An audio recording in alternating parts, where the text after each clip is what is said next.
Chapter 39-23. Madman looked at Longqin's back and suddenly thought of something. He turned to Longqin and asked, "Why did I see you come back alone? Where's the princess of the Divine Kingdom?" "The princess of the Divine Kingdom?" Longqin was slightly stunned and asked suspiciously, "Isn't she with you?" "Why are you asking me?" "Pretend. Keep pretending." Madman sneered. "Why should I pretend? I really didn't see her." Longqin shook his head. Madman sneered and asked, "Then why did you go to hell?"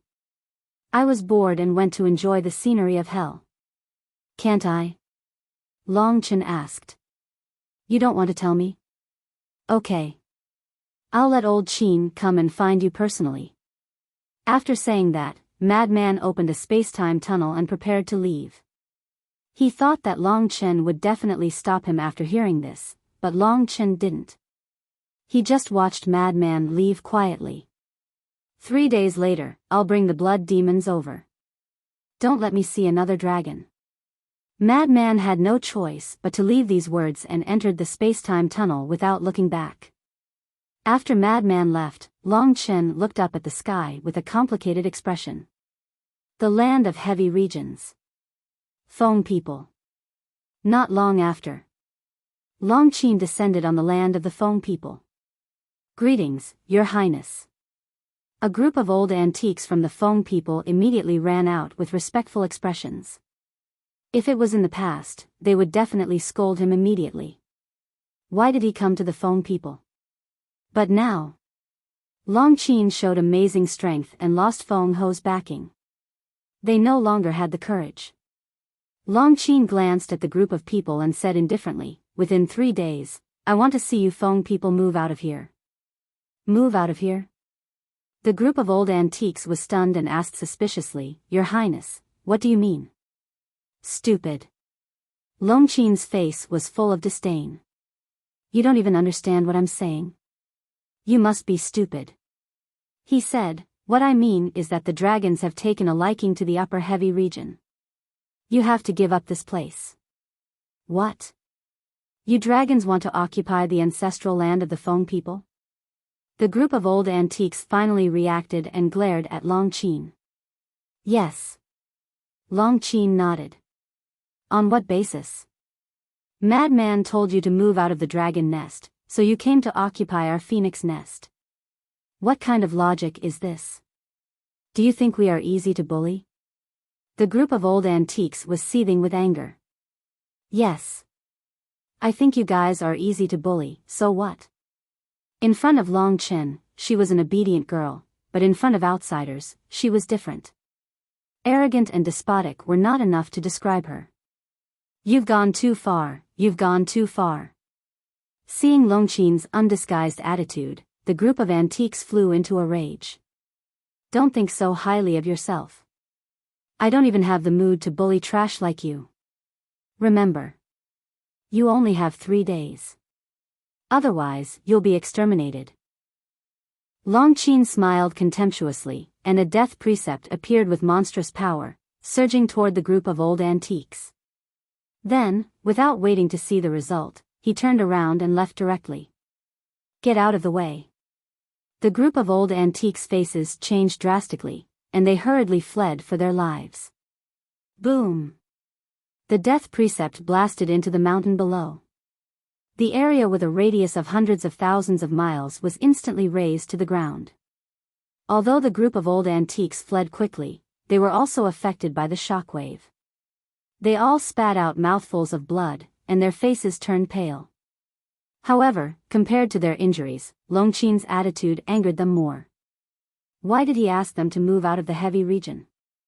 If he had the ability, he should go and settle the score with Madman. The Feng people are finished.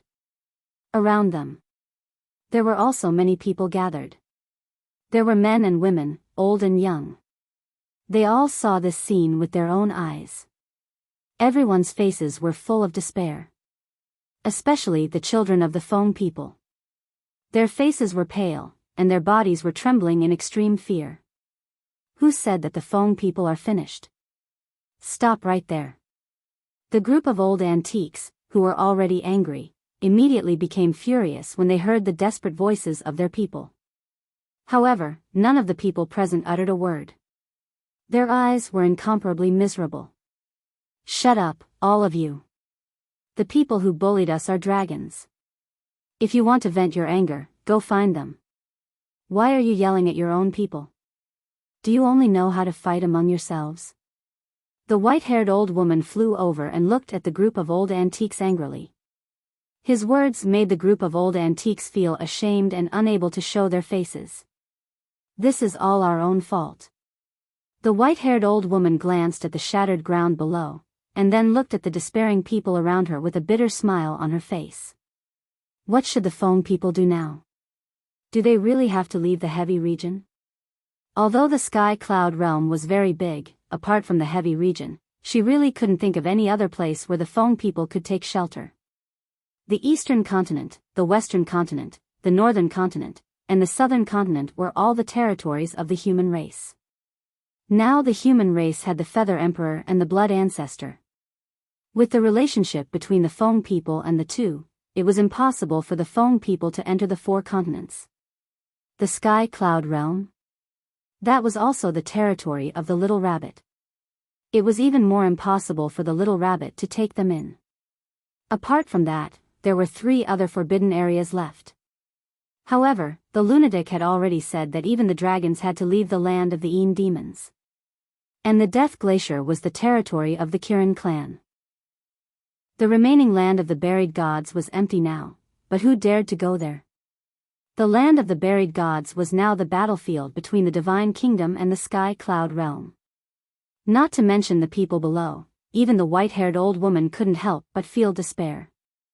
The glorious Feng people, who were originally in charge of a forbidden area, couldn't even find a place to stay now. It was really sad. Were the Feng people really going to die? Hua Dahong. Suddenly, a shout was heard. Everyone followed the voice and saw a white-haired old man clenching his hands with a trace of decisiveness in his eyes. What's wrong? Hua Dahong looked at the white-haired old man and asked. The white-haired old man said, "You are Hua Wenchang's father and Hua Wu's grandfather. Go find them and ask them to help." Are we really going to find them? Some of the old antiques were immediately unhappy. What's wrong? Could it be that you have a way to solve the current problem? If you really have a way, fine, this old man will listen to you. You can do whatever you want. The white-haired old man said angrily. The group of people fell silent. The white-haired old man sighed and said, "Look at the people around you." The group of people raised their heads and looked at the people around them. Their eyes trembled slightly. At this moment, the surrounding clansmen were looking at them with eyes filled with disappointment. You can't even protect the clan's land. As the elders of the Feng people, as the hope in the eyes of the people, don't you feel that you have failed? 3 days ago, I suggested to find Hua Wenchang and Hua Wu, but did you listen? Not only did you not listen, but you also said that you were inviting wolves into the house. Now think about it again. Isn't that ridiculous? Do you still remember what I said to you before I left? If we don't invite the father and daughter back, the Feng people will be finished sooner or later. Did you believe me? You didn't believe me either. But what about now? Tell me, how far are the Feng people from being finished? Look at all of you. All of you are selfish and only think about yourselves. You don't think about the future of the Feng people at all. You don't think about the safety of the people. You still have the face to call yourselves virtuous and respected? Yes. I admit that I was selfish too. When Feng Ho snatched the inheritance, I didn't speak up for Hua Wu. But now, I know that I was wrong. But what about you? You're still stubborn even now. Do you really have to wait until the day the Feng people are finished before you come to your senses? Aren't you afraid of becoming the sinners of the Feng people? The white-haired old man shouted angrily. He was heartbroken. Such a powerful Feng people had been tormented to such a state. It was really a joke. Everyone lowered their heads. Their faces were filled with pain. Actually, when I think about it, this matter was originally Feng Ho's fault. Fire Dance, this child, has always been silently suffering grievances. If Feng Ho hadn't given the Frost Sparrow sword to Bing Changtian and his daughter, which crossed her bottom line, I'm afraid this child wouldn't have done anything rebellious. Yes. She hasn't done anything wrong. We are the ones at fault. So now, we only have ourselves to blame for everything. We can't blame anyone else. The white-haired old woman sighed deeply. That's right. We can only blame ourselves for being too selfish. But now, it's not too late to make up for it. As long as we sincerely repent, I believe this child will forgive us. Hua Dahong, you have to find her. No matter what, you have to bring her and her father back because they are the only hope of the Feng people now. The white-haired old man looked at Hua Dahong and said in a deep voice.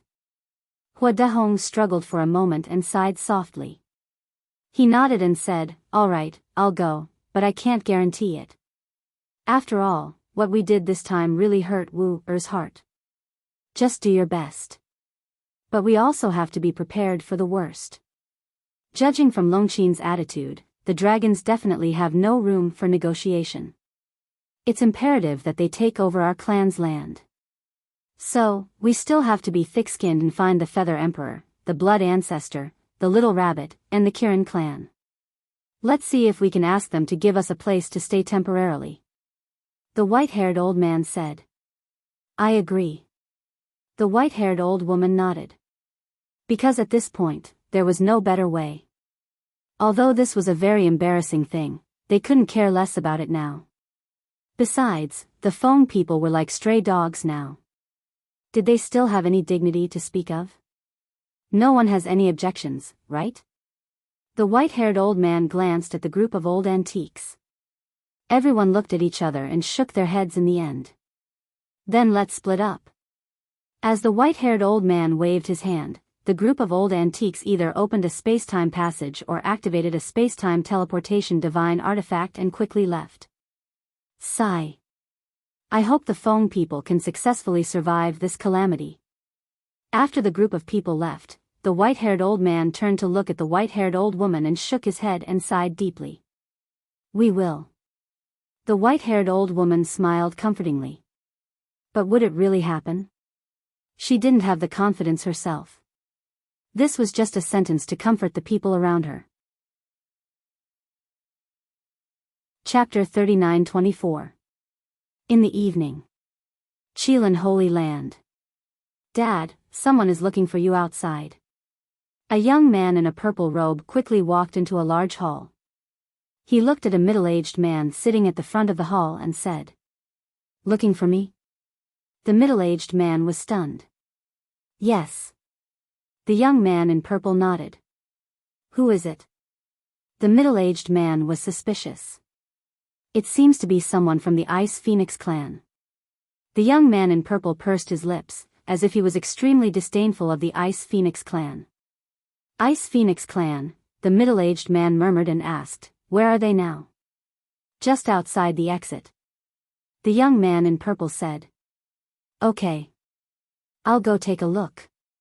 The middle-aged man nodded, got up and walked outside. I'll go too. The young man in purple hurriedly followed. This father and son pair was Qi Xiong and Qi Yu. Very soon. The father and son came to the exit of the Qilin Holy Land and saw two figures standing above the glacier outside. When Qi Xiong saw the two of them, his eyes flashed slightly, and he smiled faintly. So it's the two old seniors of the Ice Phoenix clan, sorry for the disrespect. As a reclusive old antique of the Feng people, his seniority was naturally above Qi Xiong. However, Qi Xiong would no longer be as polite to the current Feng people as before. Although he called them old seniors, his words were full of disdain. And this disdain was also seen in the eyes of the two people of the Ice Phoenix clan, but they did not dare to say anything. If it was in the past, if Qi Xiong dared to have such an attitude, he would definitely fly into a rage on the spot. But now, the Feng people were no longer the same as before. Even if Qi Xiong rode on their heads and behaved atrociously, they could only endure it. After sorting out their feelings, the two of them also smiled and greeted Qi Xiong, saying, "Brother Qi Xiong, long time no see, you're in good spirits." It's fine, it's fine." Qi Xiong waved his hand and smiled, saying suspiciously, "Why are the two of you here?" "Brother Qi Xiong, aren't you asking the obvious?" The two of them shook their heads and sighed. Qi Xiong's eyes flashed and he smiled. "I really don't know, please enlighten me." "Dad. Is there a need to say it? They must be here to seek asylum." Chiyu, who was standing below, glanced at the two of them. Did the two of them hear that? Their faces turned green and red at the same time. Even a junior like this dared to humiliate them in front of their faces? "You, don't be rude." Qi Xiong raised his eyebrows and glared at Chiyu. Then, he turned to look at the two ice phoenixes. He smiled apologetically and said, "My son is naughty? Please forgive me. I'm fine. Your son is also a true man." The two waved their hands and laughed. How frustrating. They clearly knew that the other party was mocking them. But he couldn't get angry. He even had to flatter her. If it was in the past, how could he endure such vexation? Qi Xiong smiled and said, "Then tell me, why are the two of you looking for me? What are you trying to do?" "I won't hide it from you, little brother. We really are here to ask for help." The two of them sighed. As expected. When Chiyu heard this, a sneer crept up on his face. Qi Xiong's eyes twinkled as he asked, "Aren't the Feng people doing well now? Why are you asking for help?" These words were a little sarcastic. Feng Ho had died. The sovereign divine weapon had also left with Huo Wenchang and his daughter. How could the Feng people be doing well? But the two of them were still not angry. "Brother, you don't know. Although Feng Ho has died, Huo Wu, that traitor, she also took away all the sovereign divine weapons. But during this period, the Feng people have been relatively calm. But it was just today. The people of Longqin came to the Feng people and said that they want our land. They asked us to move out of the Feng people within 3 days. Don't you think that they are bullying us?" The two of them said angrily. "What? The dragons want to occupy your land?" Qi Xiong was stunned. Chi Yu's face was also filled with shock. They really didn't know about this. Because Longqin went to the phoenix nest alone during the day? And there were no outsiders present at that time, so the news hadn't spread. Yes. The two of them nodded. How is this possible? No matter how unreasonable they are, they can't occupy other people's land. Did you do something to offend the dragons? Qi Xiong frowned. Brother, do you think we are stupid? The brother and sister who are guarding the dragons now are even more terrifying than the Dragon King. No matter how bold the Feng people are, we don't dare to offend them. The two of them smiled bitterly. Then why? Qi Xiong was puzzled. One of the old antiques sighed and said, "You should have heard that Madman Mo wants to occupy the dragon nest, right?" Yes. Qi Xiong nodded and said with a frown, "Do you mean that Longqin occupying the phoenix nest has something to do with this?" Of course. Madman Mo asked the dragons to leave the dragon nest, so the dragons will definitely choose another land. So, the dragons have their eyes on the phoenix nest. The two of them said with righteous indignation. Why would they target you? Qi Xiong was puzzled. Qi Yu walked to Qi Xiong's side and mocked without hiding it, "Father, you are really smart but stupid at this time. The dragons will target the Feng people. It must be because the Feng people are too weak now. Without Feng Ho, without the sovereign divine weapon, the Feng people were already at the bottom of the sky cloud realm. If they didn't bully them, who would they bully?" Qi Xiong's heart trembled. This was really hitting a dog when it was down. However, even if he was a selfish person, he couldn't help but want to say that they deserved it. The Feng people's current sorry state was completely their own fault. If these people had treated Huo Wenchang and his daughter better in the beginning, would the Feng people have reached this point? No. Because as long as Fire Dance was in the Feng people, even if Feng Ho fell, the Feng people's current status would not change. Maybe they were even stronger than when Feng Ho was here. The reason was simple. Fire Dance's relationship with Qin Feiyang and the others was too good. And she was still lovers with the golden-winged Wolf King. With this relationship, the Feng people would definitely be able to get the support of Qin Feiyang and the others. In the current Sky Cloud realm, who would dare to ignore Qin Feiyang and the others? A casual word from them could keep the Feng people peaceful forever. Naturally, they would not be bullied by the dragons now. Faced with Qi Yu's repeated insults, the two old antiques from the Ice Dragon clan tried their best to endure it. They looked at Qi Xiong and pleaded, "Brother, no matter what, please lend a helping hand in this matter. After all, the relationship between our two clans has always been good. The other party is the dragons. What can I help you with?" Qi Xiong shook his head and sighed. The strength of Long Chen and Long Qin was obvious to all. Even the geniuses of the Divine Kingdom were not their opponents. Who would dare to provoke them? As for the relationship between the Feng people and the Qilin clan, it was a joke. Who didn't know that the three clans all had their own ulterior motives? Of course we don't dare to ask Brother Qi Xiong to look for the dragons. We only hope that the Qilin clan can give the Feng people a place to stay in the Death Glacier. Their faces were full of pleading. Are you really planning to give up the Phoenix Nest? Qi Xiong was stunned. What else can we do? Long Qin has already said that if we don't leave the Phoenix Nest in 3 days, the Feng people will be annihilated. The two sighed. I don't dare to doubt Long Qin's words. After all, she has the strength to do so. Qi Xiong nodded. Yes. 3 ultimate profundities and a mid-level sovereign weapon. Who dares to go against her? The two felt helpless. How did they provoke these fiends?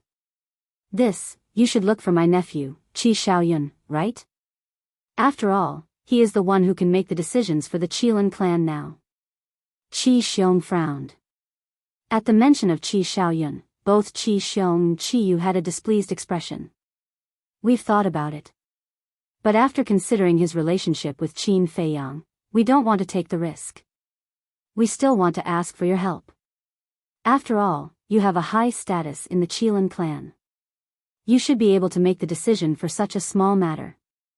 Moreover, we promise that so long as you agree, the Ice Phoenix clan will follow your lead in the future. Qi Xiong was stunned. When Qi Xiong heard this, he was stunned. Was he pledging loyalty to him? The two old antiques glanced at the father and son duo and said, "We all know about the grudges between you two and Qin Feiyang's group. We also hate them. As the saying goes, the enemy of an enemy is a friend. Moreover, if we join forces, our chances of success will definitely be greater. Moreover, for brother, there won't be any losses." When Qi Xiong heard this, he could not help being tempted. "Father, we only need to find a place for them in the Death Glacier to gain the support of the Ice Phoenix clan. This is indeed a good thing. Moreover, haven't you always wanted to fight for power with Qi Xiaoyun? If we want to fight for power with him, we need a faction of our own." Qi Yu transmitted. Qi Xiong was tempted. What are you doing here? Suddenly, a cold voice rang out. The four were alarmed. They hurriedly looked down and saw an old man standing below. It was the old man with the white beard. Why is this damned old man here? Has he been monitoring our movements? Qi Yu was bewildered. Qi Xiong's heart trembled. Monitoring their movements? If that was the case, it was definitely Qi Xiaoyun's idea. In other words, Qi Xiaoyun was already wary of them. At that thought, Qi Xiong's scalp went numb. Leave. The Feng people's matter has nothing to do with the Qilin clan. Moreover, the Death Glacier is too small. We can't accommodate so many people from the Feng people. The old man glanced at Qi Xiong and his son before looking at the two old fogies. Old man, the two old fogies turned pale with fright. There's no need to say anything. Don't ever come to the Qilin sacred ground again. The old man waved his hand. The two old fogies then looked at Qi Xiong. Qi Xiong frowned. The old man said coldly, "Don't look at him. He can't make the decision. Leave immediately. Otherwise, don't blame me for not caring about our old friendship." Qi Xiong clenched his fists. Was he really treating Qi Shaoyun as the master of the Qilin sacred ground? Fine. You win. The two old fogies were also furious. They turned and left angrily after saying that. They had shamelessly come here to ask for help, but they were treated like this. How hateful. After the two old fogies left, the old man looked at Qi Xiong and his son with an unsightly expression. Don't you know that the Feng people are trying to drag us down? Old man, don't be angry. My father didn't agree to it. Qi Yu smiled awkwardly. Chapter 39-25. The white-bearded old man looked at Qi Yu and shook his head. Forget about it. The only reason Xiaoyun has been giving in to you and tolerating you is because we are brothers. Did they think he was an old fool? Who couldn't see through the schemes in their hearts? Yes, yes, yes. Qi Yu nodded repeatedly. Nonsense. I don't want to talk about it anymore. Take care of yourselves. Don't end up like Bing Changtian and his daughter. The white-bearded old man left behind a meaningful sentence, then turned around and left without looking back. He's too arrogant. What right does an outsider have to lecture us? Qi Yu was infuriated. Qi Xiong stared at the white-bearded old man's back with boundless hatred in his eyes. Deep in the forest. Inside a tea garden. Qi Shaoyun was pruning the leaves of the tea trees in the garden. His white clothes were spotless, and his long hair fluttered in the wind. He looked like the son of a god, emanating an ethereal aura. A woman in red was accompanying him at all times. She was Qi Shaoyun's personal maid, Xiao Ying. Young master, what time is it now? Why are you still in the mood to do such useless things? Xiao Ying looked at Qi Shaoyun with dissatisfaction. Everyone else was cultivating diligently, trying their best to increase their strength. Yet, this person was still as carefree as ever. He did not seem nervous at all. You don't understand, do you? Everyone has their own cultivation method. Qi Shaoyun smiled calmly. Don't tell me you're cultivating right now? Xiao Ying was speechless. Silly girl, you don't have to lock yourself up to cultivate. You can walk around more, see more, and maintain a calm state of mind. Perhaps you can find an opportunity to enter an epiphany. Epiphany is the fastest way to increase one's strength. Qi Shaoyun shook his head. Yes. I won't deny that. But you've been busy for so long, yet you haven't entered an epiphany. Xiao Ying pouted. If it's so easy to enter an epiphany, wouldn't everyone in the world have grasped the ultimate profundity of a supreme law? Accompanied by a hoarse laugh, the white-bearded old man stepped through the air and landed in the tea garden. Teacher, you're back. Qi Shaoyun turned to look at the white-bearded old man. Yes. The white-bearded old man nodded. How are the father and son doing these days? Qi Shaoyun asked with a smile. Not so good. The white-bearded old man shook his head and recounted what he had seen and heard in detail. What? They actually want to collude with the Ice Phoenix clan? Little Ying raised his eyebrows. Qi Shaoyun remained calm as he continued pruning the leaves. Shaoyun, what do you think?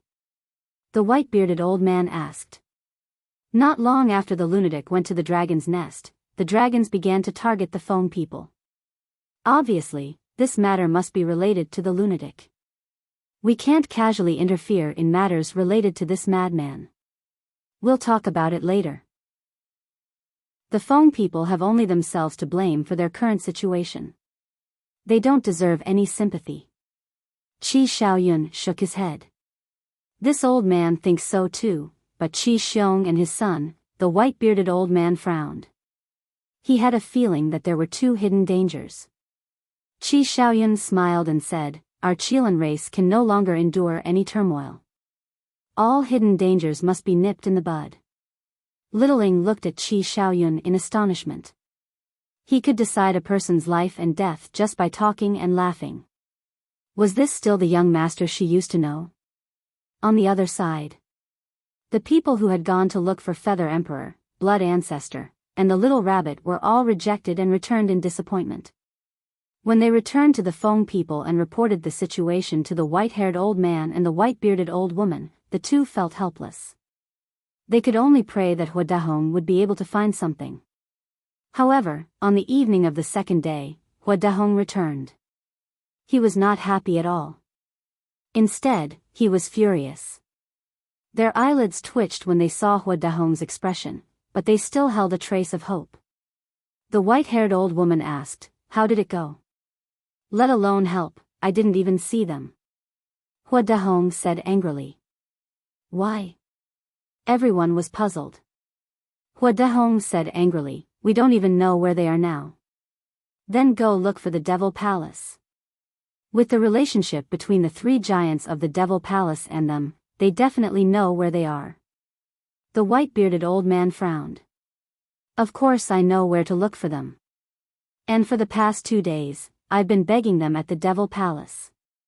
But no matter how much I begged, they didn't reveal the whereabouts of Qin Feiyang and the others. If it weren't for the sovereign divine weapon, would have razed the Devil Palace to the ground. Hua Dahong was furious. When the white-haired old woman heard this, her expression changed drastically. She hurriedly said, don't do that. With the relationship between the Devil Palace and Qin Feiyang and the others, if you really do that, it will definitely bring disaster to the Feng people. I know. Hua Dahong waved his hand and looked at everyone. Then what should we do now? What else can we do? We can only leave the Feng people first and think of a way. The white-bearded old man sighed. Wait. Suddenly, the white-haired old woman looked at Hua Dahong and asked, did you contact Fire Dance directly? Yes.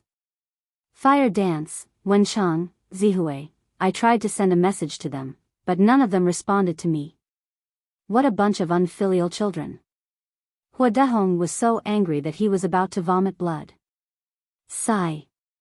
It seems that they want to completely cut off their relationship with us. Then arrange for our clansmen to retreat first. The white-haired old woman sighed. Where to? The white-haired old man asked. Land of the buried gods. The white-haired old woman struggled for a moment before spitting out these 4 words with difficulty. Her voice was filled with bitterness and helplessness. Land of the buried gods. Core area. When Madman returned that day, he informed Qin Feiyang about Long Chen's return. But the key point was, Pei Dason had been monitoring the outside, but he did not see the princess of the Divine Kingdom appear. Therefore, it could be seen that the princess of the Divine Kingdom did not return with Long Chen. As for Long Chen saying that he didn't know, it was purely bullshit. The fire python had seen it with his own eyes in the Nether King's hell, how could it be fake? Moreover, on the same day, Madman went to the Nether King's hell alone. Firstly, it was to confirm whether the princess of the Divine Kingdom was still in the Great Qin. Secondly, it was to transfer the blood demon race from the Nether King's hell. In fact, Qin Feiyang was opposed to transferring the blood demon race. How should he put it? The blood demon race's overall strength was too weak. Bringing them to the Sky Cloud realm might not be a good thing. After all, the Sky Cloud realm was facing a strong enemy, the Divine Kingdom. It was safer for the blood demon race to stay in the Nether King's hell. But Madman also had his own ideas. The sooner he brought the blood demon race to the Sky Cloud realm, the sooner he could get rid of the shackles of the Nether King's hell. In other words, in the future, the cultivation of the blood demon race would not be limited to the Perfection 9 Heavens realm. Regarding this, Qin Feiyang did not say much. Because Madman was the reincarnation of the Blood Demon King. It was his right and freedom to arrange the Blood Demon race.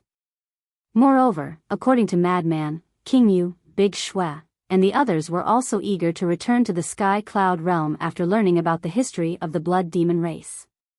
Even King Yu and the others wanted to return to the Sky Cloud realm. As an outsider, it was naturally not good for him to interfere too much. 3 days passed.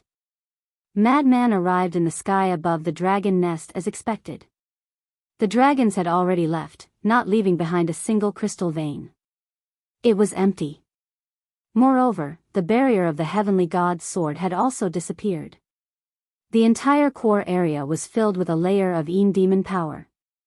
The flowers, plants, and trees had all decayed under the erosion of the Yin demon power. It was like a purgatory of death. However, all of this did not affect the Blood Demon race much. Because like Madman, the Yin demon power was also helpful to their cultivation. However, the Yin demon power was far more terrifying than the evil power. With their current cultivation, they were still unable to absorb and refine it without restraint. Therefore, after Madman arrived at the dragon nest, he once again set up a barrier to isolate the Yin demon power. Only a small amount of Yin demon power was left, allowing the Blood Demon race to slowly adapt. Returning to their ancestral homeland, King Yu and the others were also filled with emotion. They never thought that the Blood Demon race would have such a glorious moment. Even more so, they never thought that the Blood Demon race was once the overlord of the Sky Cloud realm. After settling everything, Madman gave King Yu some instructions and left the Yin demon land. The dragons had also entered the Phoenix Nest. They officially changed the name to Dragon Nest and announced to the outside world that the Death Glacier would be the dragon's home in the future. Black Tortoise Realm. Seeing Madman return, Qin Feiyang said with a smile, "Now, your wish has been fulfilled." Madman nodded with a smile as if a heavy burden had been lifted from his shoulders. Qin Feiyang asked, "The imprints of the creatures of the Nether King's Hell have been removed, right?" "Of course. Moreover, the remaining evil power of the Nether King's Hell has been absorbed by me. Now, the creatures of the Nether King's Hell are the same as us, able to absorb essence to cultivate." Madman nodded. "What about the Blood Demon race?" Qin Feiyang asked. "Their imprints have also been removed. However, this will not affect their ability to absorb the evil power. On the contrary, not only can they absorb the evil power, but they can also absorb the essence of heaven and earth. It's just that in the future, they will no longer be able to borrow the power of the source of all evil. It can be said that there are gains and losses." Madman sighed. "They were able to borrow the power of the source of all evil before you merged with it. Now that you have merged with it, they shouldn't be able to borrow this power even if they want to." Qin Feiyang was suspicious. "That's right." Madman nodded. "The Yin demon power of the Yin demon land isn't endless. In the past, it was because no one could absorb it that the Yin demon power existed. Now, with the return of the Blood Demon race, won't they sooner or later absorb all the Yin demon power?" Qin Feiyang frowned. "That's for sure. However, I also have a hunch that the Blood Demon race will be like me in the end. After the evil power and the Yin demon power merge, it will transform into the Blood Demon power. This can also strengthen their strength. As for the Yin demon power, it doesn't matter whether it exists or not. In any case, they can now absorb the essence of heaven and earth and even refine soul stones. If they really want the evil power, it's very simple. Now that I control the source of all evil, I can control all the evil power. As long as I want, the evil power of the Sky Cloud boundary can gather in the Yin demon land at any time. Moreover, I can also create an endless stream of evil power." Chapter 39-26. Amazing. Qin Feiyang's face was filled with admiration. Just as the Feather Emperor said, controlling the source of all evil was like a god controlling all evil. Moreover, The source of all evil wasn't a divine technique, law, or battle soul. Perhaps even Long Chen's God's domain couldn't suppress the source of all evil. Perhaps even the Eye of Heaven couldn't replicate it. What about the princess of the divine kingdom? Did you find her? Qin Feiyang asked. Yes. She's really in the Great Qin.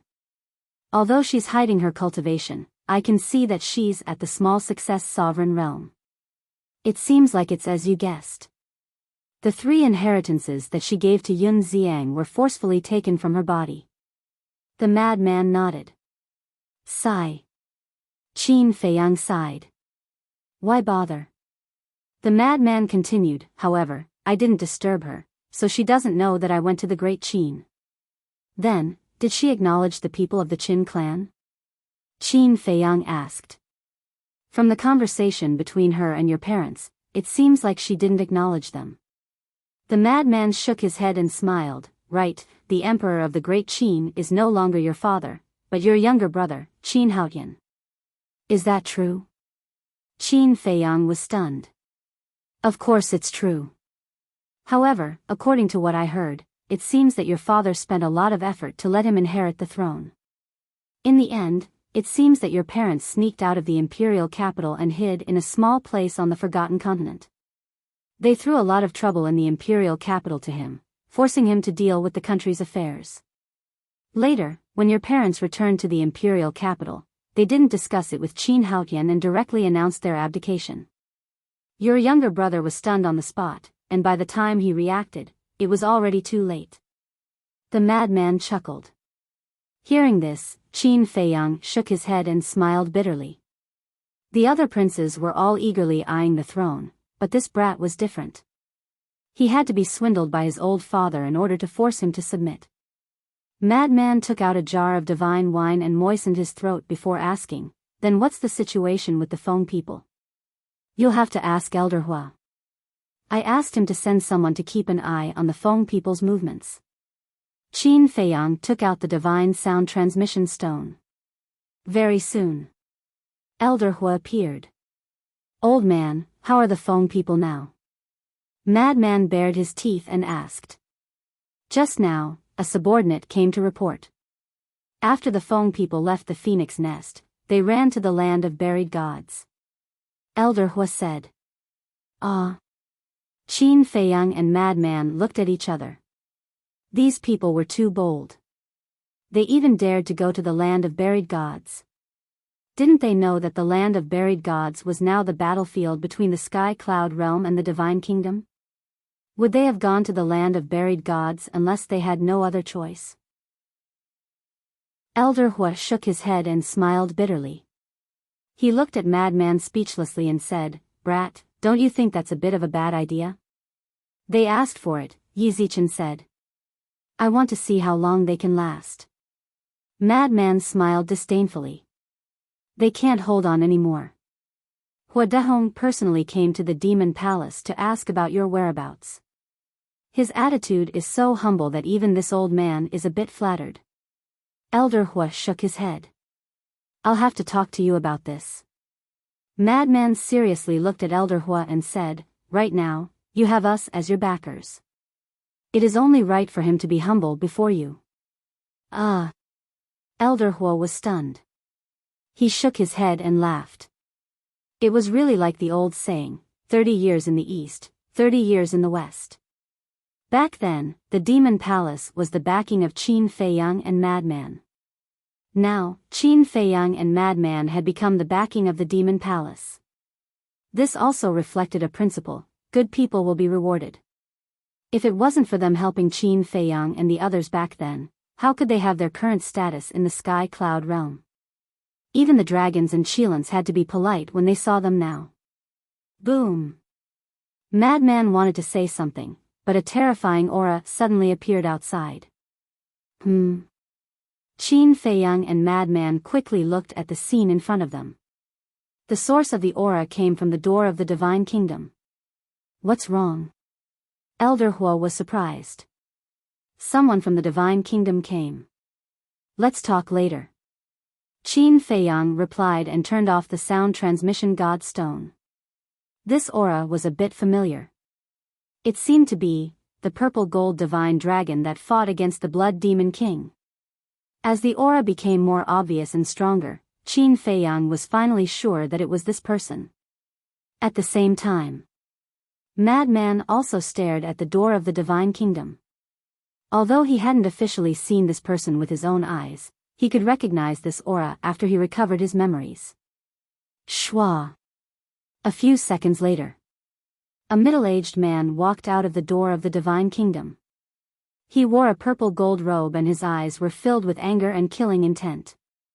As soon as he appeared, he shouted, "Madman Mo, get over here right now." His voice was like a bell that resounded in all directions. Qin Feiyang looked at Madman in shock and said, "He's here specifically for you?" "Great, I also want to meet him. Let's see how much he's improved after all these years." Madman chuckled. Qin Feiyang shook his head and laughed. With a wave of his hand, Madman immediately appeared outside. He looked up at the middle-aged man and laughed. "Why are you looking for me?" The middle-aged man looked down at Madman. "He's actually hiding in the core area?" Madman stepped out and landed in front of the middle-aged man. The middle-aged man looked at Madman and muttered, "Apart from your looks, you really look like him." "Look like who?" Madman smiled playfully. "Blood Demon King." The middle-aged man said word by word in a deep voice. "Who are you to Blood Demon King?" Madman suddenly realized and said jokingly, "Take a guess."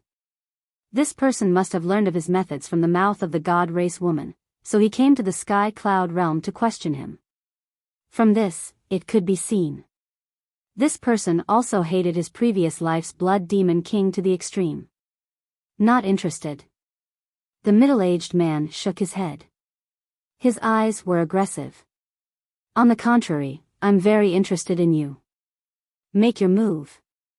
The geniuses of your divine kingdom have been challenging people of our sky cloud realm for half a year, not even letting off the older generation. Now, I'm going to challenge you, old bastard. Madman snickered. Courting death. The middle-aged man's eyes turned cold. "Don't worry, I won't say you broke the agreement." Madman's face was full of provocation. "Good." The middle-aged man waved his hand. Accompanied by the emergence of the law of space and time, a river of stars with the power to destroy the world poured down from the sky. "Don't hold back. Take out your full strength. You can even take out your sovereign weapon." Madman laughed. The law of space and time, the law of destruction, the law of thunder, and the law of slaughter, the four ultimate mysteries were all activated in an instant. The aura of destruction suddenly roared in the sky above the core area. "Sure enough, you have mastered the four ultimate mysteries." The middle-aged man was shocked. When he heard the words of the god race woman, he still didn't believe it. For ultimate mysteries, even in the divine kingdom, would make one a peerless monster. How could such a small place like the sky cloud realm give birth to such a monster? But he didn't expect it to be true. Boom! Without hesitation, the law of death and the law of slaughter surged out. Two ultimate mysteries appeared in an instant. Three ultimate mysteries? This is your growth over the years? Even those geniuses of the god race are about to surpass you. What face do you have to call yourself an older generation figure of the divine kingdom? Moreover, you are a purple gold divine dragon. Aren't you shaming the purple gold divine dragon clan? The madman laughed loudly, and the four ultimate mysteries attacked. When the man of the divine kingdom heard this, his face instantly turned gloomy to the extreme. The three ultimate mysteries shattered the sky and attacked madly. Boom! In an instant, the seven ultimate mysteries met. A wave of apocalyptic energy instantly surged in the core region. Facing absolute suppression, the three ultimate mysteries of the man of the divine kingdom shattered on the spot, and he spat out a mouthful of blood. Back then, the blood demon king actually died in the hands of trash like you. I really feel sorry for him. The madman laughed wildly, his face full of contempt. Who are you to the Blood Demon King? The man of the divine kingdom roared. Accompanied by a loud clang, a purple-gold ancient palace appeared. It instantly grew to several hundred feet, like a mountain, emitting a monstrous divine aura. Looking at this sovereign weapon, the murderous intent in the madman's eyes intensified. Back then, it was this sovereign weapon that had heavily damaged the Blood Demon Tower. Roar! Accompanied by a beast-like roar, the madman's body surged with killing intent. In an instant, he turned into a giant. You, the man of the divine kingdom, stared at the madman, his eyes trembling violently. After transforming, the madman's aura was even more similar to the Blood Demon King's. Could he be a descendant of the Blood Demon race? Impossible. The Blood Demon race was almost wiped out in the Nether King's hell. Moreover, as far as he knew, the Blood Demon King didn't have any descendants. Shatter for me. The madman laughed, and the mark of all evil appeared between his eyebrows. The giant hand covered the sky and grabbed at the ancient palace. As a sovereign weapon, the ancient palace felt a great sense of danger. Was this an illusion? Even the Blood Demon race couldn't pose a threat to a sovereign weapon. But soon, it knew what regret was. The madman's giant hand fell and grabbed it. The power of the source of all evil surged out. The first to be heavily injured was the artifact spirit, and it screamed on the spot. The source of all evil's power was all-pervasive as it crazily strangled the artifact spirit. What kind of power is this?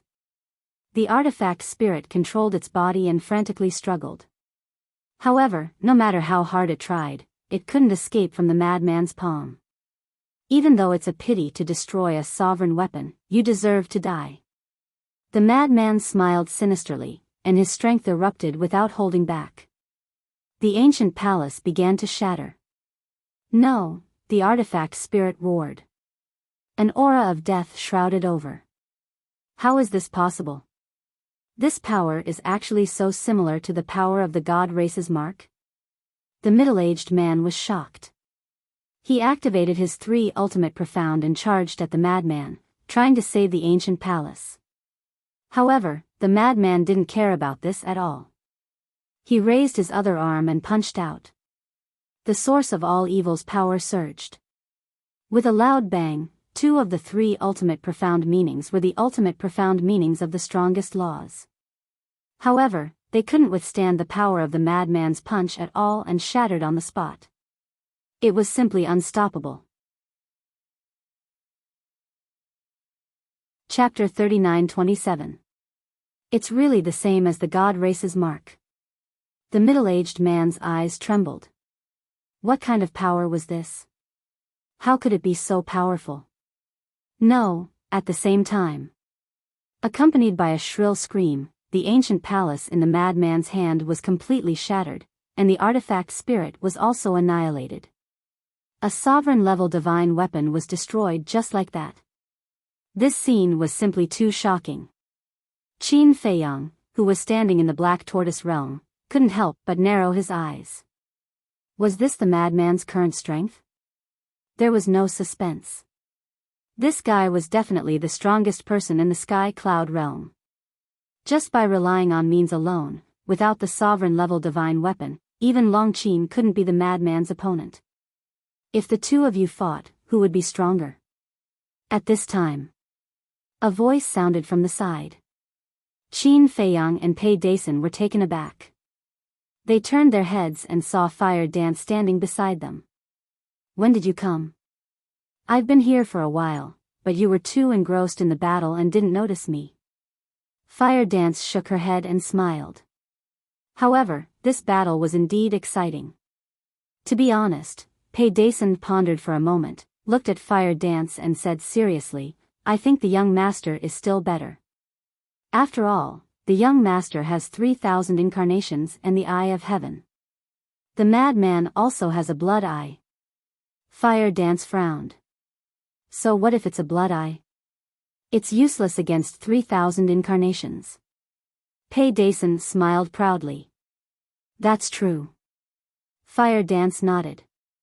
Although the blood eye had the ability to petrify, facing Qin Feiyang's cultivation, it still needed a process. In other words, it couldn't be petrified instantly. As long as it couldn't be petrified instantly, Qin Feiyang could have 3,000 incarnations. The root of all evil's power was indeed powerful, able to suppress ultimate profound. However, what if it was 3,000 ultimate profound, or even 6,000 ultimate profound, or even 9,000 ultimate profound? Any kind of power had a limit. You could crush one ultimate profound, but it didn't mean that you could crush 10, 100, or even 1,000 ultimate profound. Anyway, no matter what, they are all monsters. Pei Dason smiled bitterly. The white-eyed wolf had deprived him of his cultivation base, his fighting soul, and his laws. The mad scientist controlled the source of all evil and possessed power that surpassed the ultimate profound. Moreover, he also had a terrifying fighting soul, the blood eye. Qin Feiyang, 3,000 incarnations, the eye of heaven, and the laws of life. There was also Long Chen, who possessed a domain of divinity and an intermediate dominator divine armament. Furthermore, his strength was currently unfathomable. Of these four, any one of them was an existence that made people tremble in fear. I agree with that. Fire Dance nodded. It's so stressful to be with these monsters.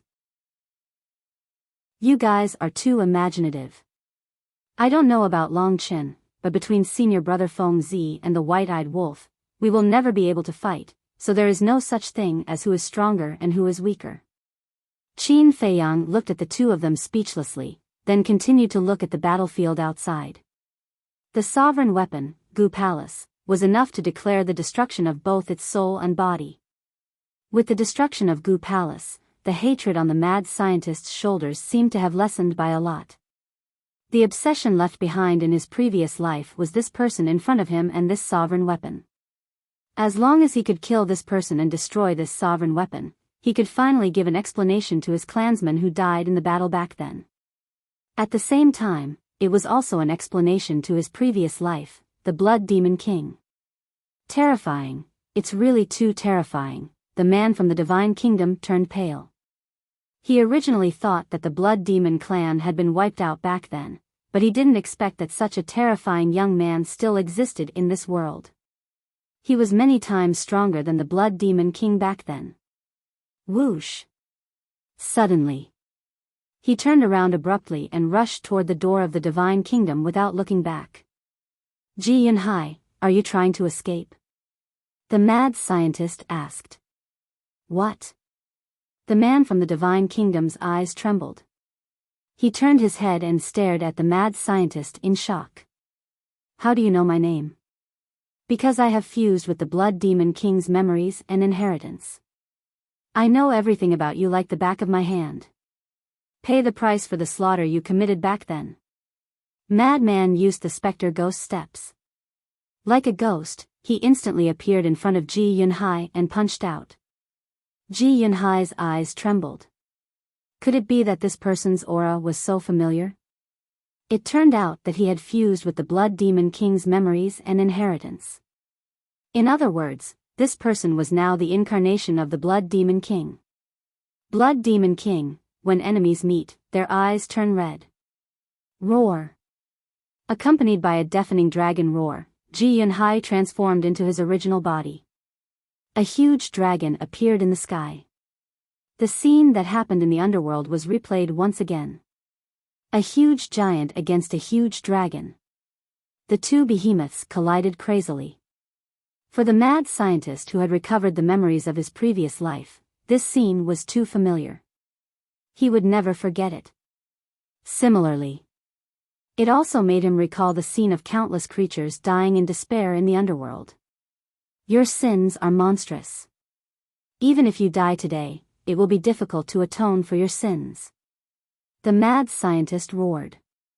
The power of the source of all evil destroyed everything. Ridiculous. The strong preys on the weak. Don't you understand this logic? Ji Yunhai also let out a furious roar. No matter if it was an ultimate profound or a supreme profound, no matter if it was the first profound or the fifth profound, all of them were activated at once. They emitted a destructive aura as they charged towards Madman. Rumble. A deafening explosion occurred in the core region. The terrifying battle fluctuations crazily rushed towards the inner region, the middle region, and the border region. Wherever it went, the sky collapsed and the earth cracked. Finally, this fluctuation rushed out of the Demon land and spread across the sky of the eastern and northern continents.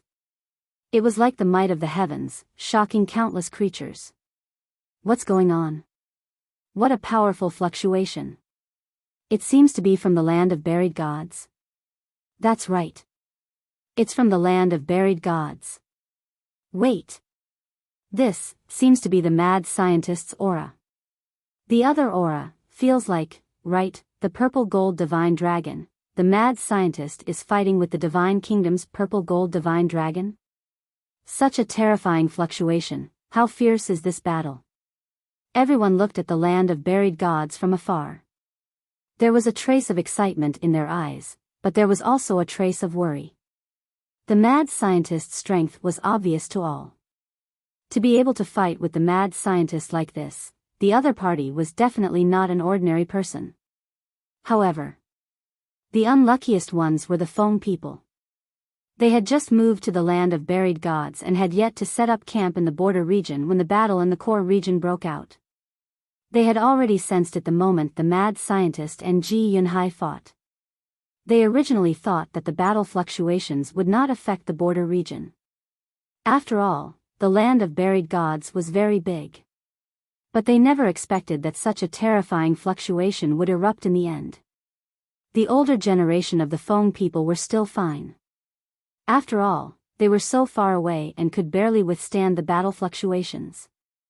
But the young people of the Feng people were almost instantly injured. They had no choice. The older generation of the Feng people once again led their people and ran outside as if they were fleeing for their lives. They were really like a rat crossing the street. In a sorry state and pitiful state. The core region.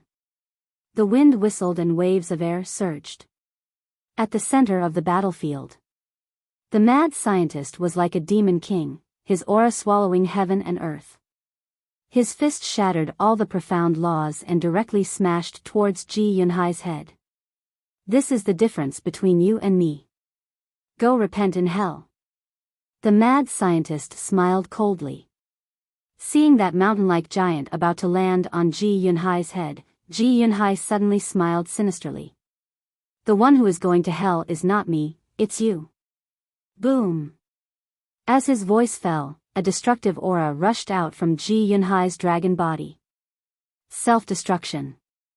You left your divine soul in the divine kingdom. The mad scientist raised his eyebrows. Otherwise, how would this person dare to self-destruct? Go to hell. Ji Yunhai's face revealed an extremely terrifying malevolence. His physical body instantly exploded in the void, and a wave of world-destroying power surged out like a tide, covering the sky and covering the earth as it surged out in all directions. The mark of all evil between the mad scientist's eyebrows erupted with dazzling blood light. It seemed like he was preparing to face this fluctuation head-on. But at this moment, Qin Feiyang and Fire Dance appeared. Fire Dance waved her hand, and 11 sovereign divine weapons appeared. They immediately condensed into a huge barrier that enveloped the mad scientist.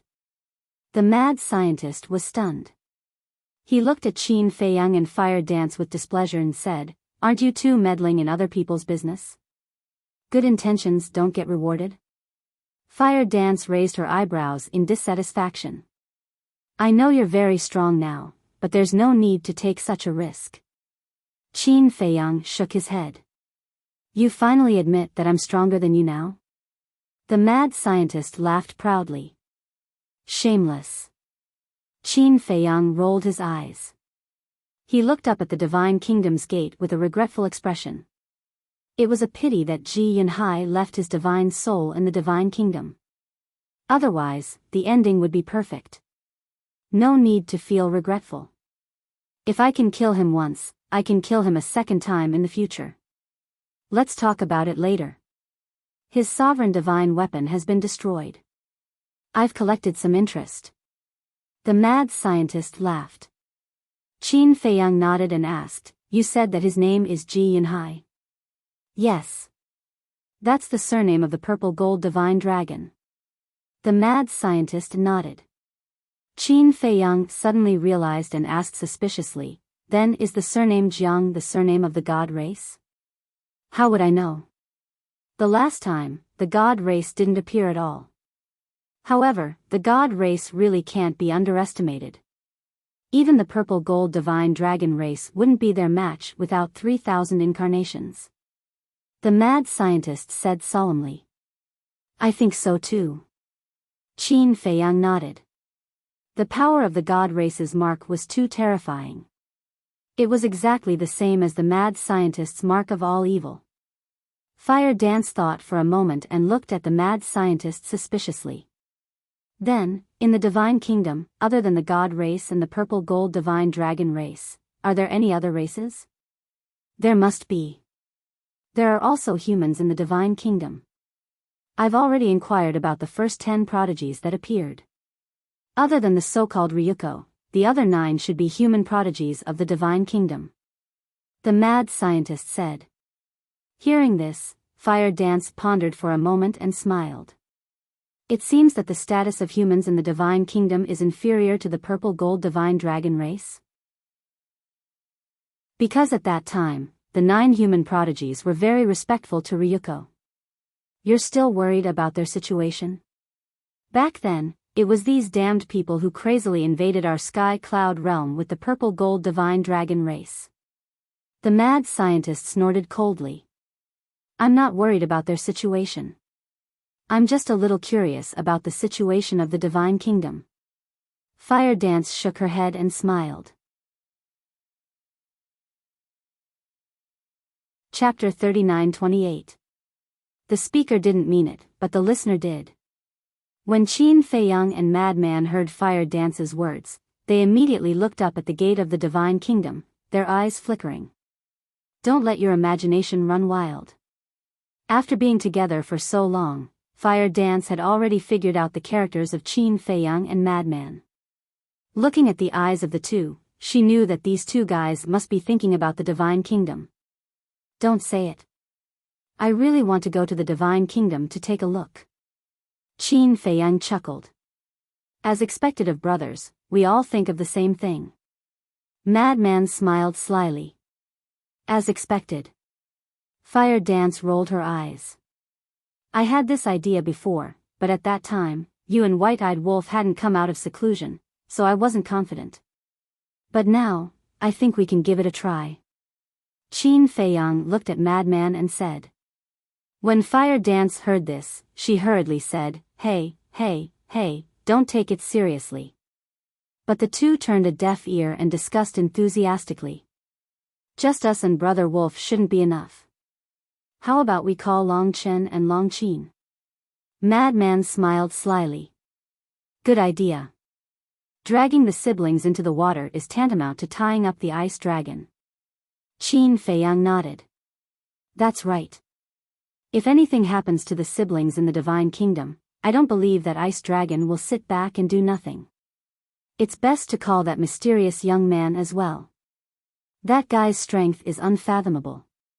He will definitely be of great help. Makes sense. But where can we find this young man now? What's so difficult about this? With our current status in the sky cloud realm, we just need to casually give an order, and the people of the 4 continents will help us find him. Listening to the conversation between the two, Fire Dance couldn't help but rub her forehead. Why was it so troublesome? Wasn't he comfortable staying in the sky cloud realm to defend? Why did he have to go to the divine kingdom to take this risk? Besides, would the Lord of the divine kingdom let you enter the divine kingdom? Don't joke around. A person like the king of the divine kingdom would only allow himself to invade other continents, but would never allow anyone to invade his territory. Madman suddenly looked up at Fire Dance and asked, Why are you still here? Fire Dance was stunned. What did he mean by that? She had been standing by the side the whole time, didn't she see? He dared to treat her as heir? What I mean is that the Feng people are in the land of buried gods. Aren't you going to see them? The madman smirked. My love has not overflowed to the point of sympathizing with those who once hurt me. Fire Dance coldly snorted. She also knew about the Feng people's current situation.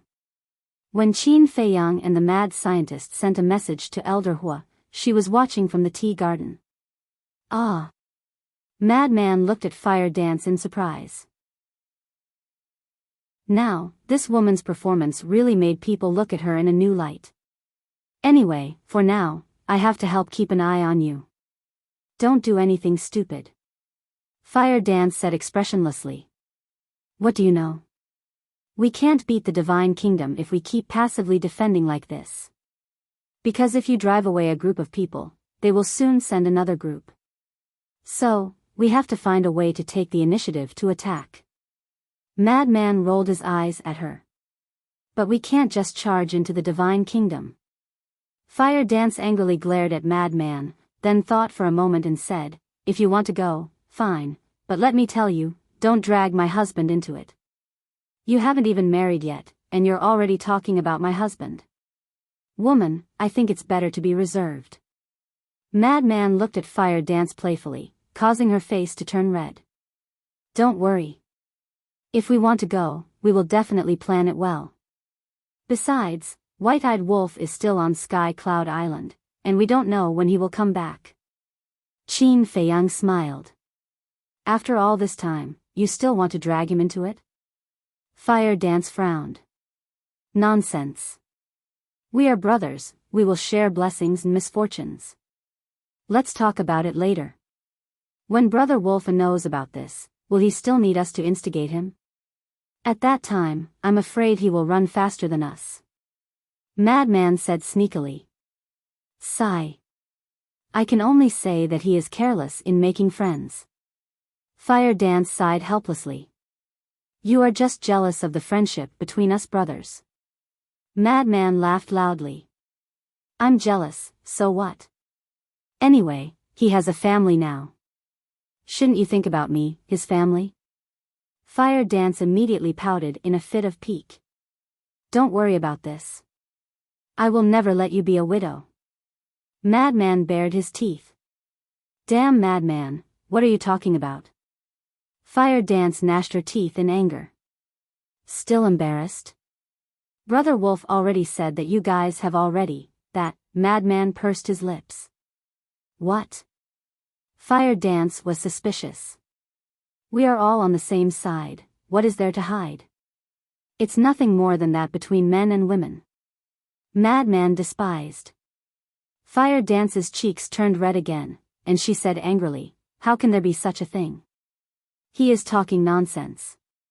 Huh? Madman and Qin Feiyang looked at Fire Dance in astonishment. Really?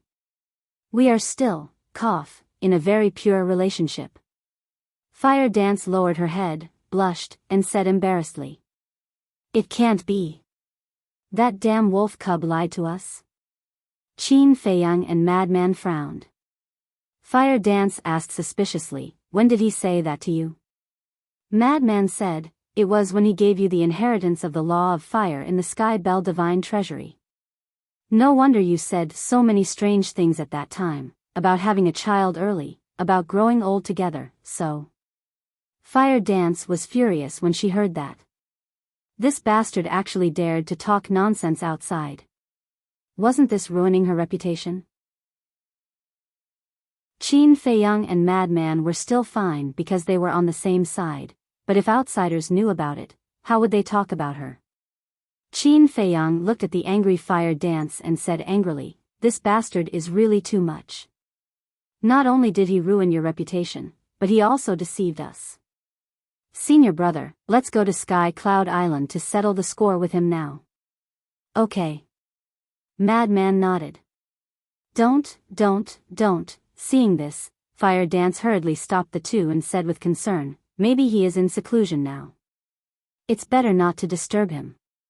Aren't you angry? We will help you teach him a lesson. Madman frowned. I'm not angry. Besides, he is doing it for my own good. After all, if he didn't say that, you wouldn't have given me the inheritance of the law of fire. As for deceiving you, I apologize to you on his behalf. I'm sorry, I'm really sorry. Fire Dance said apologetically. Huh, Qin Feiyang and Madman looked at each other and couldn't help laughing. What? Fire Dance looked at the two suspiciously. Do you really think we are going to settle the score with him? I'm just teasing you. I just want to see your reaction. But it seems that you really care about him. I'm glad. The two said with a smile. Fire Dance was stunned for a moment and suddenly burned with anger. She gritted her teeth and shouted, You are two bastards. This is too much. I'm leaving. Don't stop me.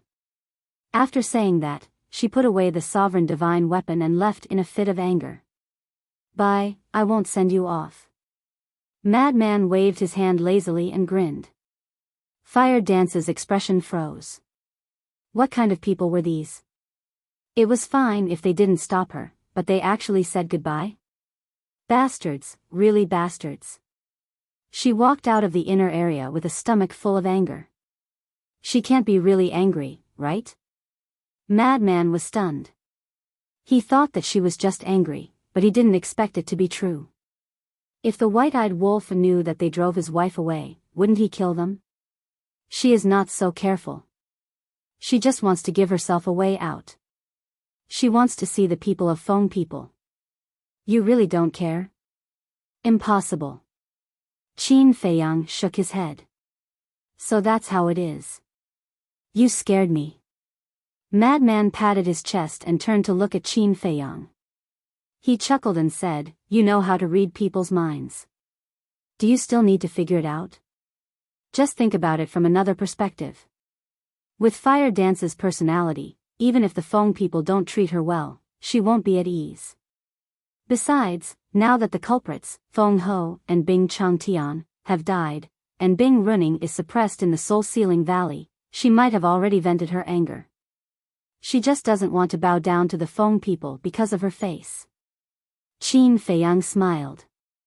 Okay. You continue to comprehend the law of life and death.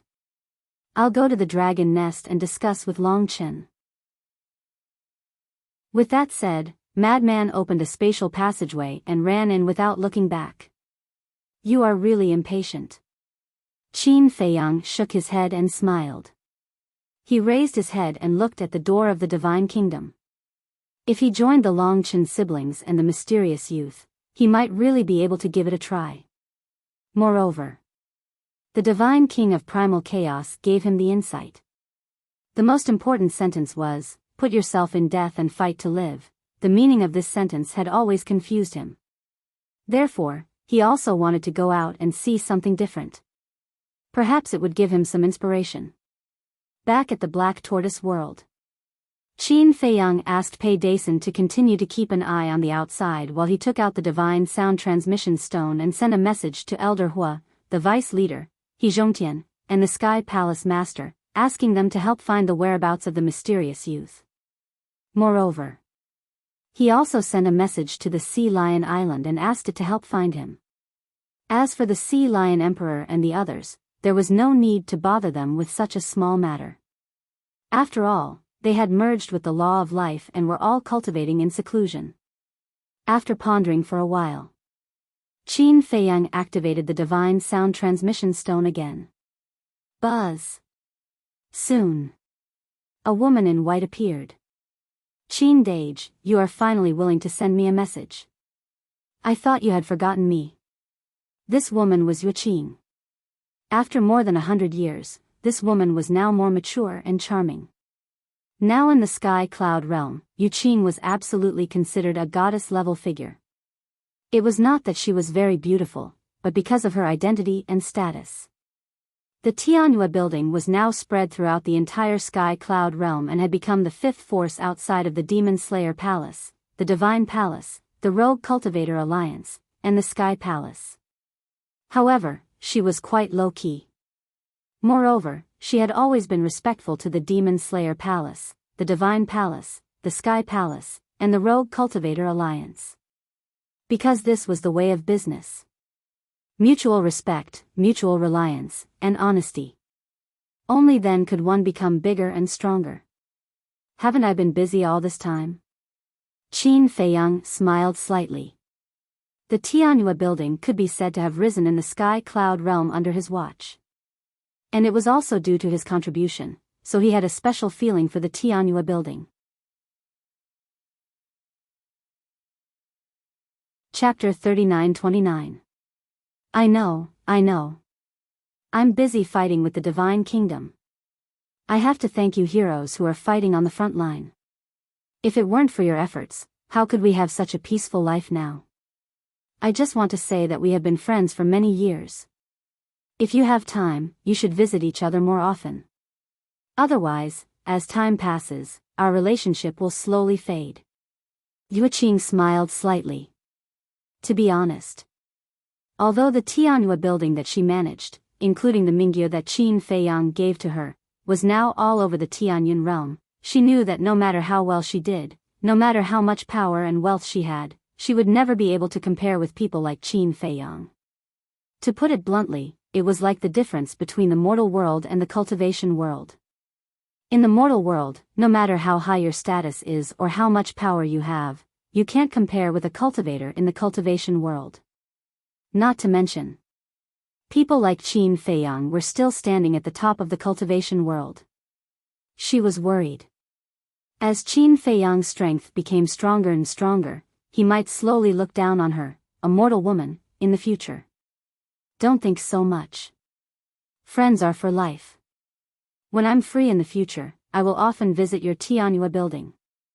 At that time, if I renege on my debt, you, as a rich man, don't trouble me. Qin Feiyang laughed. You're making fun of me. Rich man. Yuqing shook her head and pouted. The wealth that she had now could indeed be said to be comparable to a country. But she didn't have the confidence to compare with Qin Feiyang. After all, everyone knew that Qin Feiyang possessed an independent world. An independent world. That sort of wealth was not something that could be compared to anything else. Okay. Let's get down to business. There's something I want to ask you for help with. Qin Feiyang said. What's the matter? Yuqing was suspicious. She really couldn't think of anything that could help Qin Feiyang. After all, this man was now a figure who could call the wind and summon the rain in the Tianyun realm. Help me find a person. Qin Feiyang waved his hand, and the phantom of the mysterious youth appeared. It's him? Yuqing was stunned. You've seen him before? Qin Feiyang was stunned. Yes. He's in our Tianhua building right now. Moreover, he has been staying in our Tianhua building for several months. He is either sleeping or drinking all day long. Many years ago, when you fought against the first prince of the dragons on White Crane Island, I was there as well. At that time, I saw this person, and your relationship seemed to be quite good, so when I saw him, I treated him very carefully. Yuqing explained. Qin Feiyang smiled bitterly. It was indeed this person's character. He asked, which Tianhua building? The Heavenly Delight Pavilion in Ocean of Cloud City. He's drinking in the hall downstairs. Do you want to come over now? It just so happens that I'm here as well. Yuqing asked, her eyes full of expectation. All right. Qin Feiyang nodded. Then I'll make preparations first. Since an honored guest has come to my Tianhua building, I'll definitely treat him well. Yuqing chuckled. Do as you wish. Qin Feiyang shook his head and couldn't help but laugh, and then he turned off the transmission stone. The transmission stone had just entered into closed-door cultivation when it buzzed once more. Qin Feiyang was stunned. He activated the transmission stone. An elder whose image appeared and laughed hoarsely. I've found him. He's in Ocean of Cloud City's Tianhua building. So fast? Qin Feiyang was astounded. It hadn't been long since he gave the order, and there was actually news.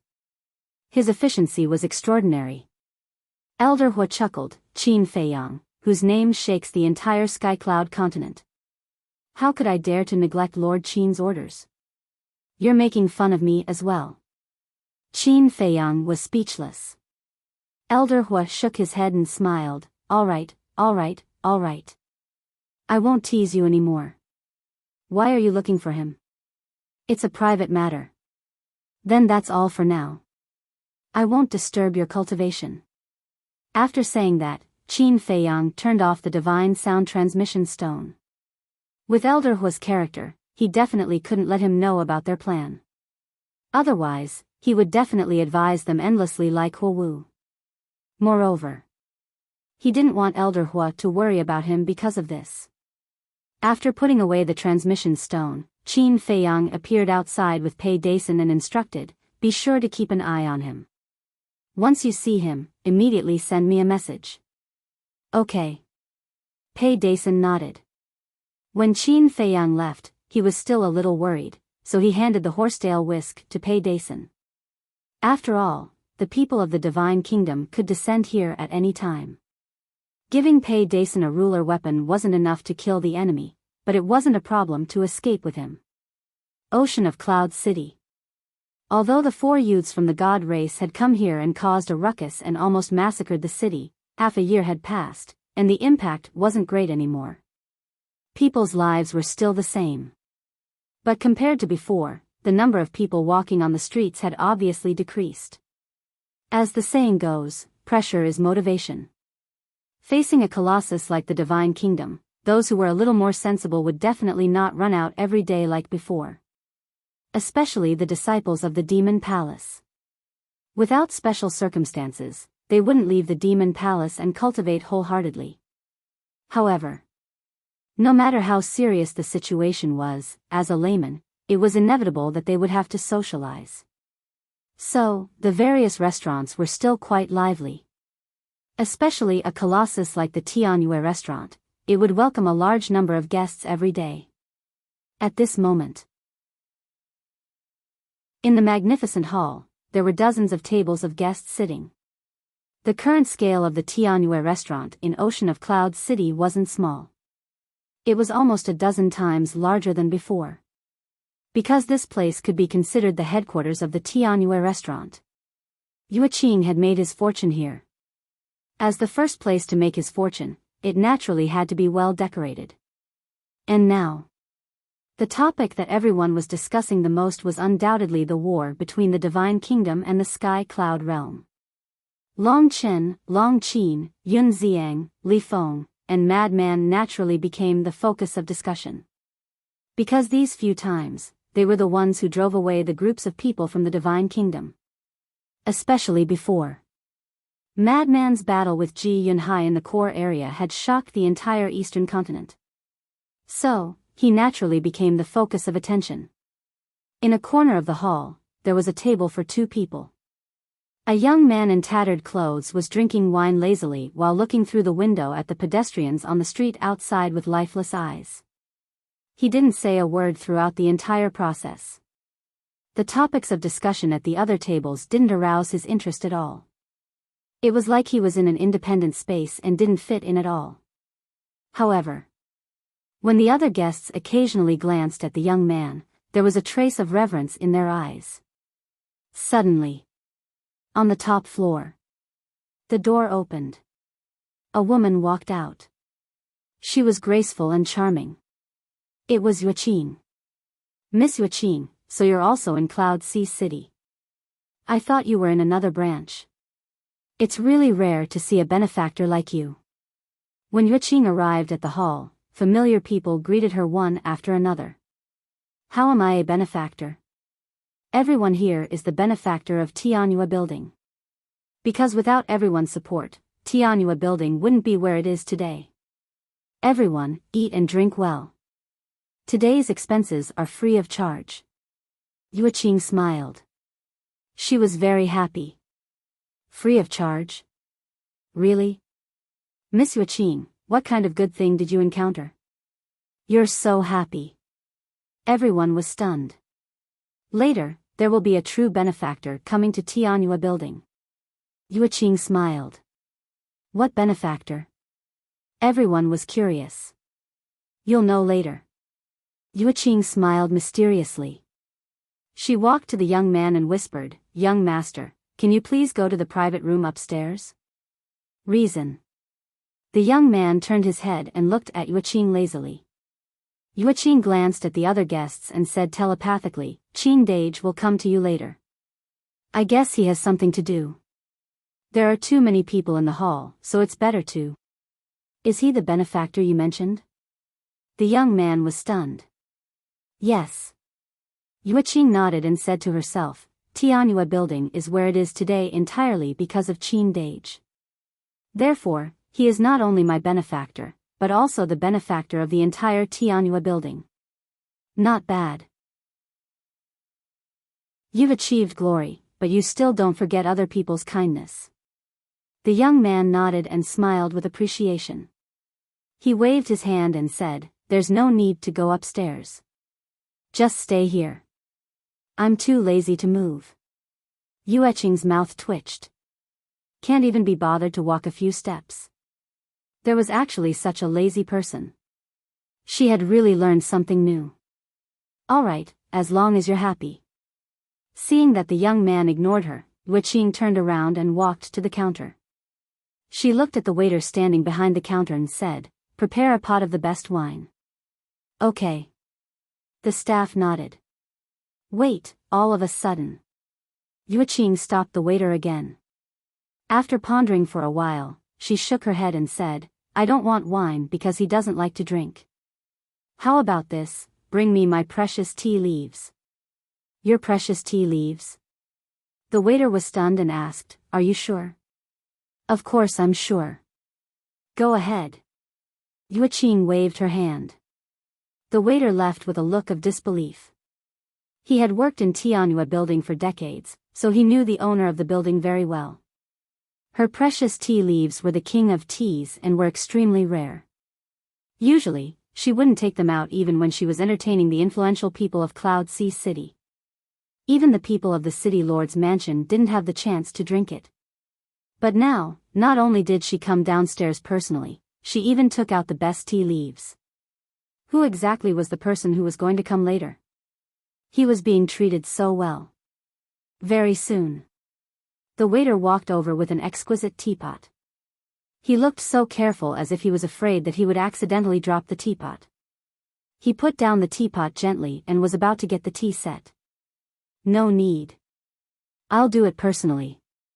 Yuqing stopped the waiter and walked to the young man with the teapot. She said with a smile, Can I sit? Her attitude was rather polite. Up to you. The young man replied indifferently. Thank you. Yuqing smiled and sat opposite the young man. She took out a set of top-grade tea set and began to brew tea. Her movements were extremely gentle and elegant. She had been running the tea house all these years and had a good understanding of tea. What kind of tea needed what kind of water, and the temperature of the water, the length of time it took to brew the tea, and so on. It could be said that she was now an accomplished tea master. Naturally, she didn't lack good tea sets. Who exactly is coming? Not only did she come downstairs personally, but she also brewed tea to receive him personally. This is not ordinary treatment.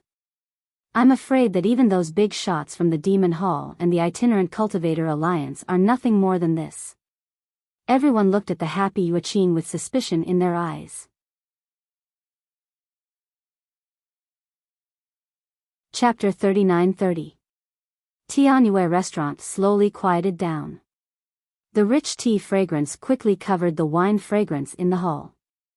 It was obvious that these were not ordinary tea leaves. Everyone drank as they silently stared at the door, waiting for the so-called nobleman. Time passed quietly. Suddenly, a figure appeared out of thin air outside the door. This person was wearing a fitting white robe. He was tall and slender, and had an extraordinary temperament. There was a faint smile on his face, which made people feel close to him. At this moment, Not only the guests in the hall, but even the pedestrians on the street immediately stopped and looked at the white-robed young man. At first, there was a trace of surprise in everyone's eyes. Were their eyes playing tricks on them? Why would he appear in Cloud Sea City? After all, with this person's current status, a casual word from him could shake the sky cloud realm. If there was anything, he only needed to give the order. There was no need for him to do it personally. However, when they rubbed their eyes hard and looked again, they found that it was indeed the man they knew. Qin Feiyang. So he came to Tianyue restaurant. Could Yuqing be so happy? Everyone came to a realization.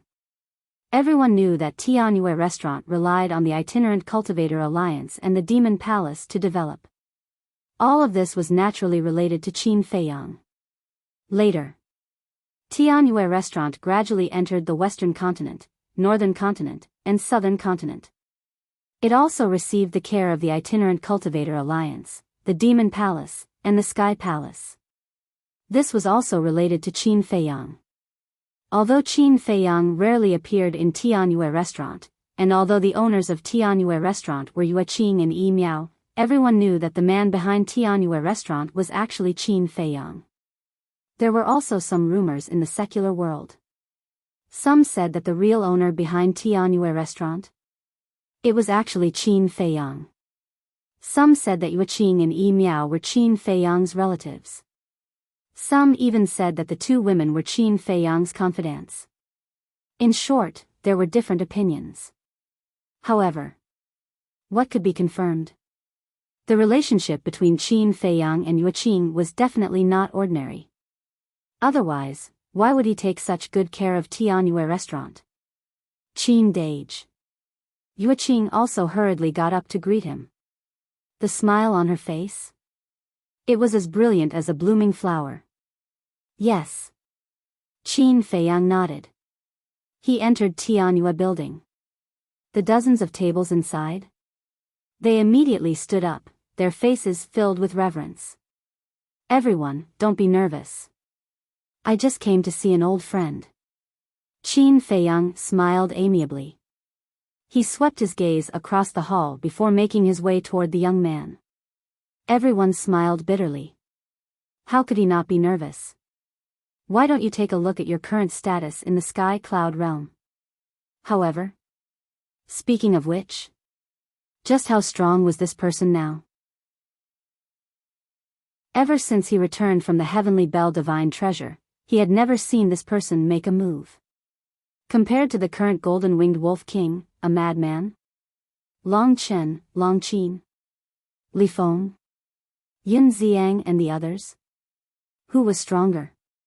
Yuqing followed him. She smiled and said, Qin Deity, the tea is ready. Try it and see how it tastes. If you don't like it, I'll change it. Qin Feiyang sat opposite the young man. He picked up the teacup that had been filled with tea. He put it on the tip of his nose and smelled it. The tea assailed his nose and made his mouth salivate. Immediately, he tasted it again. The taste of the tea was very smooth, without any bitterness. It also had a hint of sweetness and fragrance. Not bad. It can compete with the Yulu Longjing and the Tian Xian Lu. Qin Feiyang nodded and smiled. It's good that you like it. Yuqing stood aside like a well-behaved little sister. Don't just stand there. Sit down and talk. Qin Feiyang smiled. Okay. Yuqing nodded and sat next to Qin Feiyang. The young man opposite, holding a wine glass, looked at Qin Feiyang and Yuqing with great interest. A talented man and a beautiful woman, quite a match. What are you looking at? Qin Feiyang noticed the strange look in the young man's eyes and couldn't help but ask suspiciously. Nothing. The young man chuckled and asked, What's the matter? Qin Feiyang looked at the other guests in the hall and said, Are you interested in going to the Divine Kingdom? Ah. The young man looked at Qin Feiyang in surprise. Going to the Divine Kingdom? What do you think the Divine Kingdom is? Back garden? You said it so easily. Don't tell me you don't have the courage. Qin Feiyang laughed secretly. Don't provoke me. I don't buy it.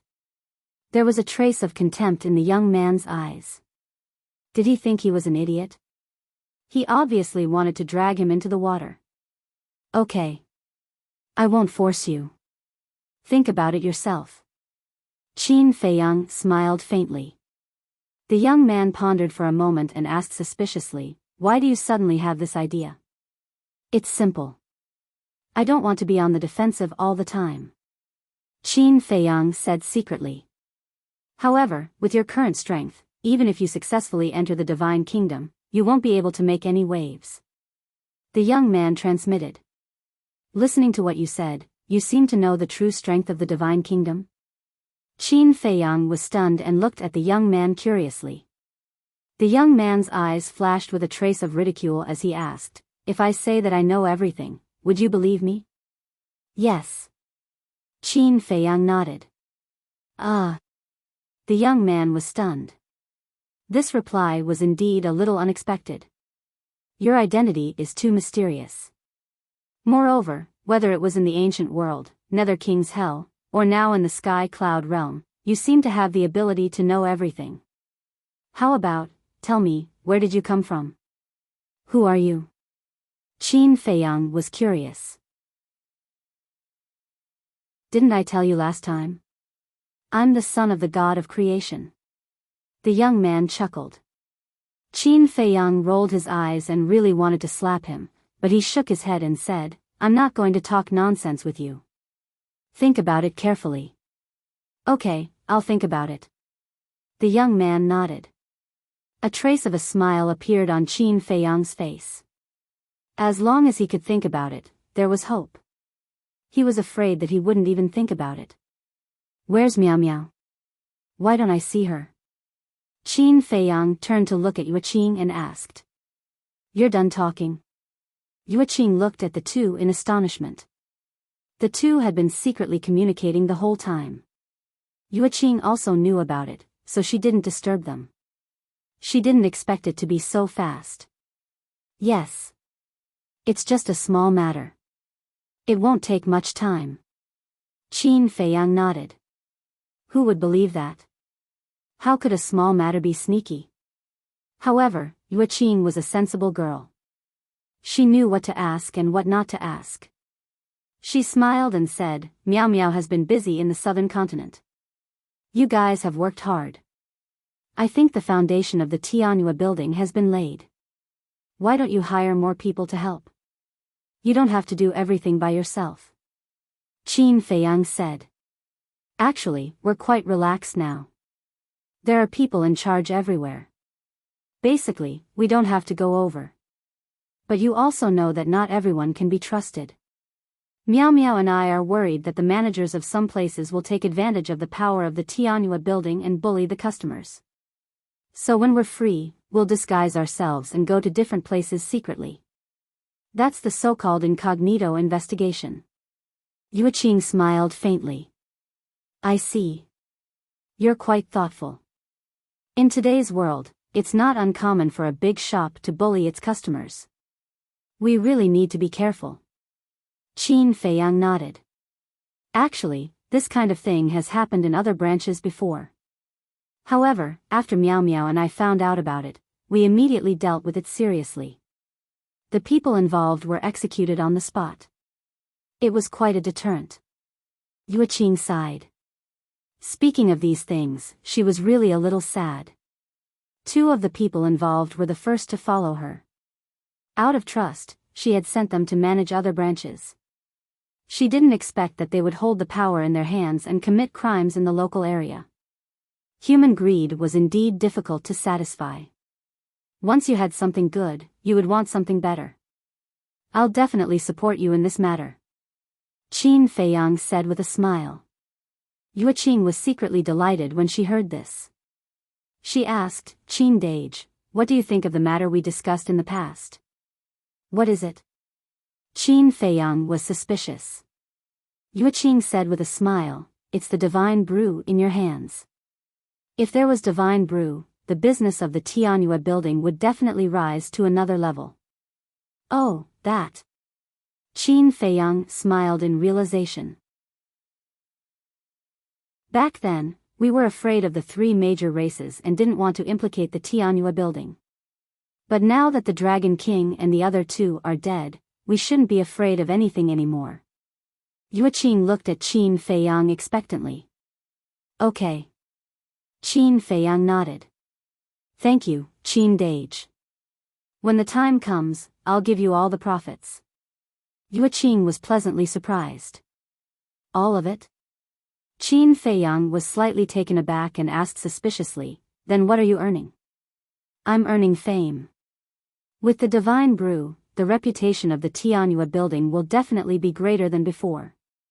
The greater the reputation, the better the business, and naturally, the more money we will earn in the future. Yueqing said with a smile. You really know how to do business. Qin Feiyang shook his head and smiled. Then, he waved his hand and said, forget about the profits. Just take it as my sponsorship. How embarrassing is that? Yueqing said hurriedly. It's nothing. We're friends. Besides, do I lack that little bit of profit? Qin Feiyang smiled. That's true. Yueqing nodded. With Qin Feiyang's strength, he didn't need this little bit of wealth at all. Moreover, these worldly wealth didn't mean much to him anymore. How about this? You help me collect divine arts. Any grade is fine, but you must buy them at a reasonable price. You can't take them by force. Qin Feiyang thought for a while and said. What do you need divine arts for? Yueqing was suspicious. It's not for me, it's for the beings of the Black Tortoise world. Although I've obtained many divine arts from killing enemies in the past, the number of beings of the Black Tortoise world is increasing day by day. They are my people. Of course, I have to help them. Qin Feiyang smiled. So that's how it is. Yueqing was enlightened and said enviously, the beings of the Black Tortoise world are really lucky to have met a good person like Qin Dage. No. You're saying the opposite. I'm lucky to have met them. They are the greatest blessing of my generation. Qin Feiyang waved his hand. Something delayed me today. The remaining 2 chapters will be released at 11 o'clock.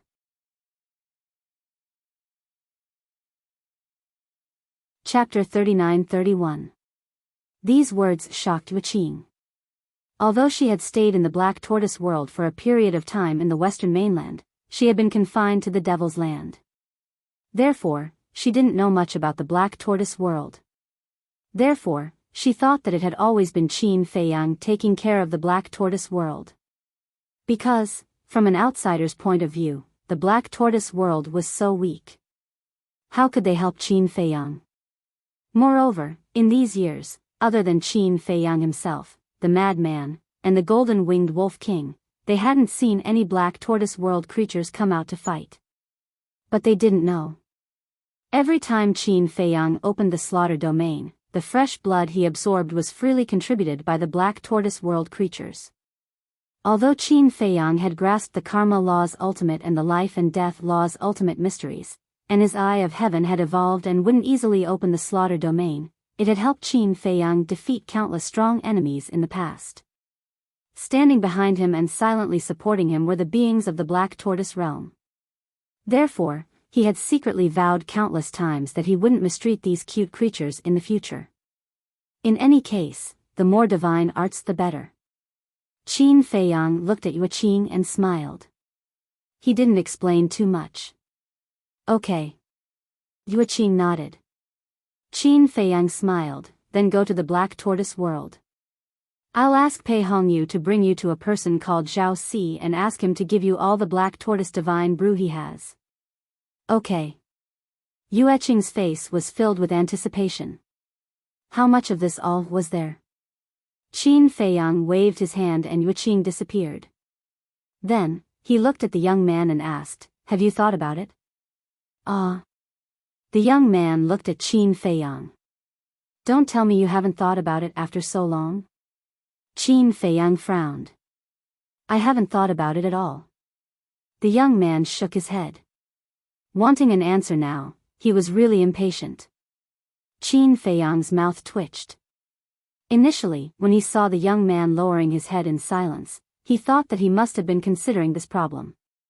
But in the end, he didn't think in this direction at all. How long do you need to think about it? Qin Feiyang felt powerless. Fortunately, he didn't interact with this person often. Otherwise, his careless attitude would make him anxious to death. Don't worry. Wait until I have a good night's sleep. After my head is clear, I will think about it carefully. After the young man finished speaking, he picked up the wine jar, got up and walked upstairs without looking back, leaving Qin Feiyang sitting alone at the table in a daze. What kind of person did I meet? When he came back to his senses, Qin Feiyang's face twitched and he was speechless. Seeing that Qin Feiyang was alone, a young man in his 20s at the table next to him held a wine glass. He gathered his courage and nervously walked over to Qin Feiyang's side. He smiled obsequiously and said, "Lord Qin, may I have the honor of having a drink with you?" Qin Feiyang turned his head to look at the young man. I'm sorry to disturb you." Facing Qin Feiyang's gaze, the young man suddenly panicked and turned around to run away. Wait. Qin Feiyang stopped the young man. "Lord, I'm really sorry. I didn't mean to." The young man hurriedly explained. "Calm down first." Qin Feiyang stopped the young man and asked seriously, "Am I really that scary?" Huh? Hearing this, the young man immediately looked at Qin Feiyang in confusion. "I'm a little puzzled. Why are you so afraid of me? I don't remember doing anything heinous in the past." Qin Feiyang frowned. No. Everyone has a good reputation for your character. Anyway, everyone knows that you are a good person." The young man hurriedly explained. Really? Qin Feiyang didn't believe it. Of course. Back then, when Yi Yuan came to harm the innocent, weren't you the ones who came forward and killed him on the spot?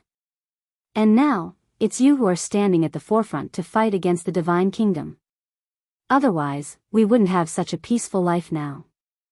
Not only are you good people, but you are also the great people of the sky cloud realm and the idols of us young people. The young man boasted. When he said these words, he was very nimble and wasn't nervous at all. One could even see a trace of pride. He was proud that the sky cloud realm had such geniuses. Then why are you so afraid of me? Qin Feiyang was curious. Isn't it because the disparity in strength is too big? Instinctively afraid. The young man smiled. Qin Feiyang shook his head and laughed. He picked up the teacup and said, "I don't drink." The young man was stunned for a moment and immediately reacted. He quickly picked up the wine cup and clinked it with Qin Feiyang's teacup. He smiled happily and said, "It's okay. You drink tea and I drink wine." It turned out that this person wasn't that difficult to get along with. Land of buried gods. Outside the entrance. At this moment, the Feng people, from the reclusive old antiques to the women and children, gathered together and looked at the land of buried gods. Their faces were full of fear. This place couldn't be entered at all. Not to mention recuperating here. Fortunately, the battle not long ago happened in the core area. If it happened in the inner area or even the central area, the terrifying battle fluctuations were enough to kill them in minutes. I don't want to go in again.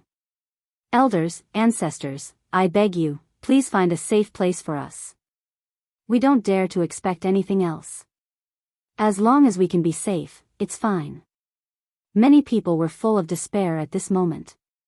Some even knelt on the ground and cried. Looking at the desperate people in front of them, the group of old antiques was also extremely painful. They also wanted to find a safe place, but could they find it? The Feather Emperor went to beg. The Blood Ancestor went to beg. The Little Rabbit went to beg. The Kirin clan also went to beg. But no force was willing to give them a place. The sky cloud realm was so big, but there was no place for the Feng people. They were all so desperate. But things had come to this, what could they do? At the same time, not far away, on a mountain peak, Fire Dance stood on the edge of the cliff and looked at the helpless faces. Her expression was incomparably complicated. If back then, if one of these people could stand up for her, she wouldn't have left the Feng people sadly. She did not feel guilty about the current phoenixes, nor did she blame herself. Because they only had themselves to blame. But, after all, they were all her people. Blood was thicker than water. Seeing the Feng people fall to this point, especially those helpless children, she couldn't bear it. No. I can't be so merciful anymore. When I left, no one asked me to stay, and no one stood up for me. Now, do I have to sympathize with them? I should be happy about their fate today. Fire Dance quickly killed the sympathy in her heart and turned to leave. But at this moment, a teenager saw her and exclaimed, "It's Sister Fire Dance." Fire Dance. The people of the Feng people all looked at the mountain peak that the teenager was pointing at. When they saw the familiar figure, the group was immediately overjoyed. Hua Dahong hurriedly chased after her. The white-haired old woman and the white-haired old man also quickly followed with a group of elders and antiques. Needless to say, the other clansmen naturally didn't need to say. They rushed toward Fire Dance as if they were grasping at a life-saving straw. Fire Dance's expression froze. But in the end, she didn't stop. Instead, she quickened her pace. Don't go. Take it as Grandpa begging you. Can you listen to Grandpa for a while? Hua Dahong cried out in pain. Sister Fire Dance, don't go, okay? We need you. Please don't abandon us. Many children also began to shout loudly. Fire Dance clenched her hands tightly. Her eyes showed that she was struggling. Finally, she slowly stopped and turned to look at the group of clansmen. Her eyes were slightly cold.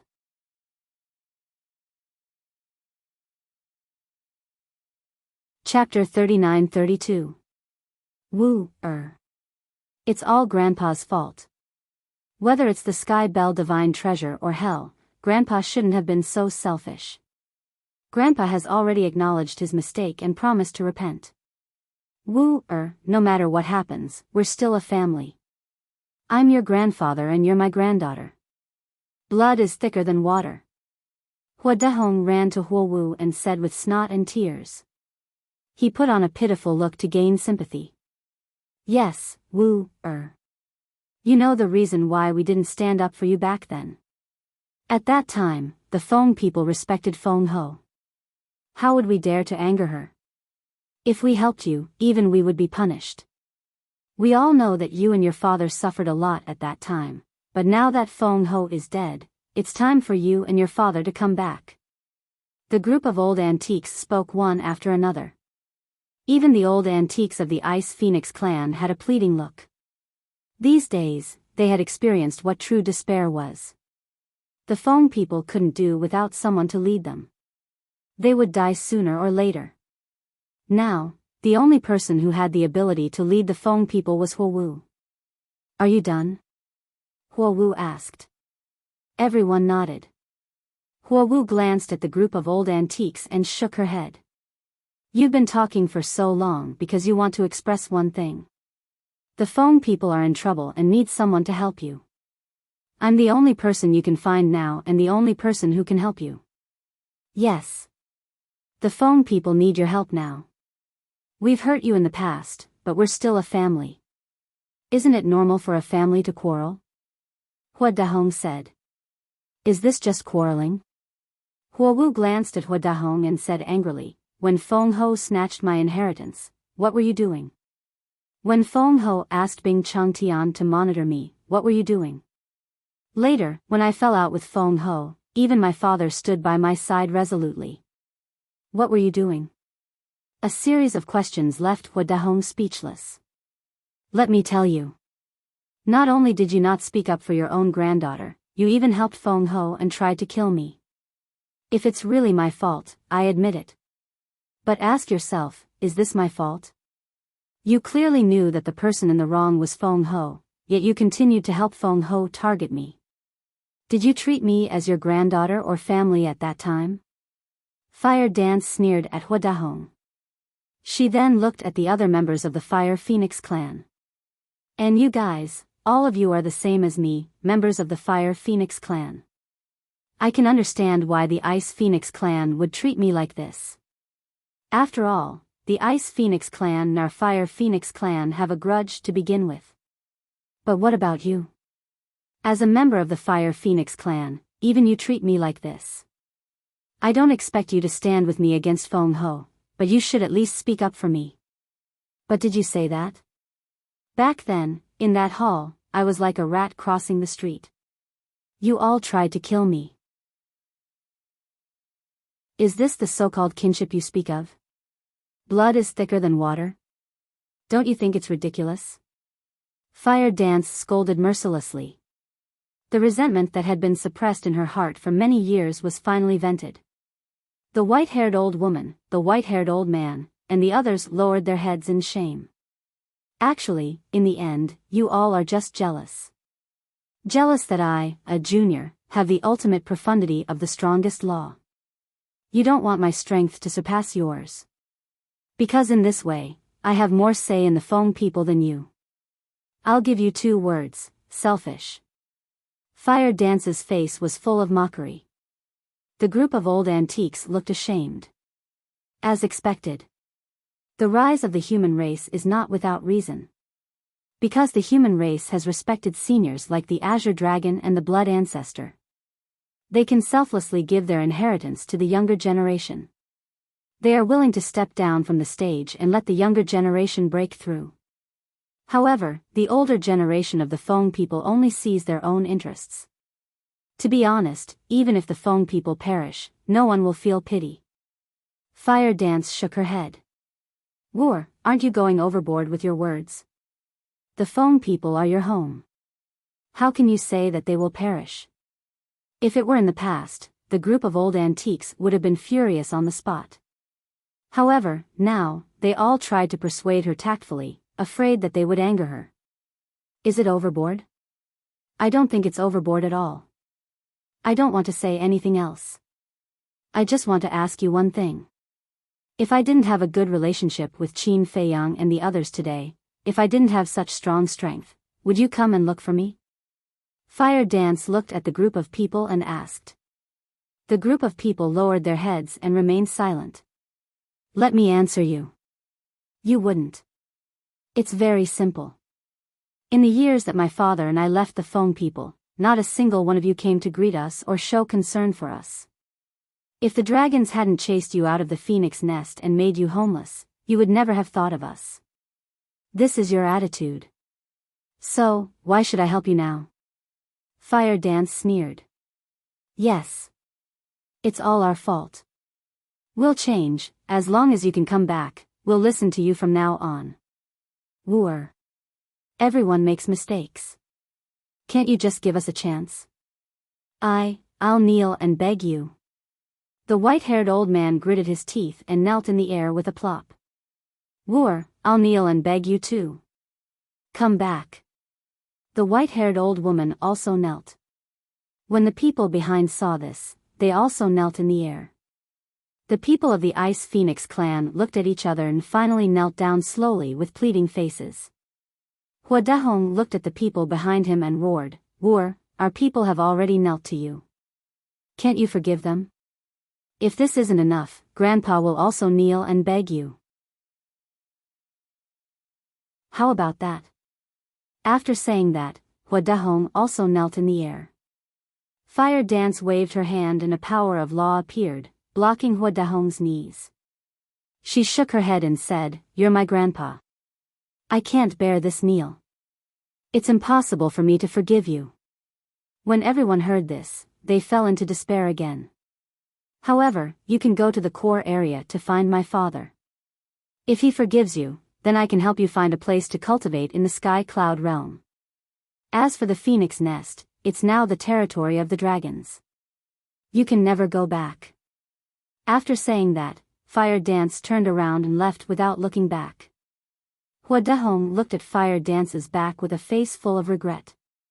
He turned to the white-haired old woman and asked, "What should we do? What else can we do?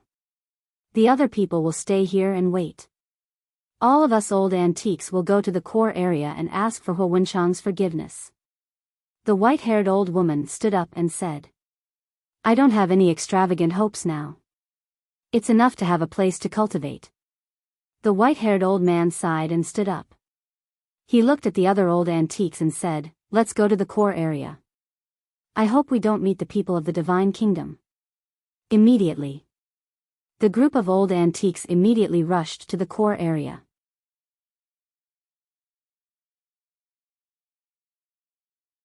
Chapter 39-33. Tianyue Tower. At this time, Qin Feiyang was surrounded by a group of people. These people were naturally the guests of Tianyue Tower. Seeing that Qin Feiyang was so friendly, everyone let go of the burden in their hearts and ran up to toast him, including the guests in the private rooms upstairs. Of course, Qin Feiyang did not touch a single drop of wine and replaced it with tea. He had always avoided drinking wine as much as possible. He really did not like drinking it. As for why Qin Feiyang did not mind clinking glasses with everyone, it was actually to show his friendly side and tell everyone that he was not scary at all. When they saw him in the future, they should not look at him as if he was a ghost. That's enough. If you continue drinking like this, I might feel nauseous when I see tea in the future. A moment later, Qin Feiyang shook his head and smiled, declining the people who continued to come up to toast him. "That's great, we'll change it to drinking wine in the future. We'll treat."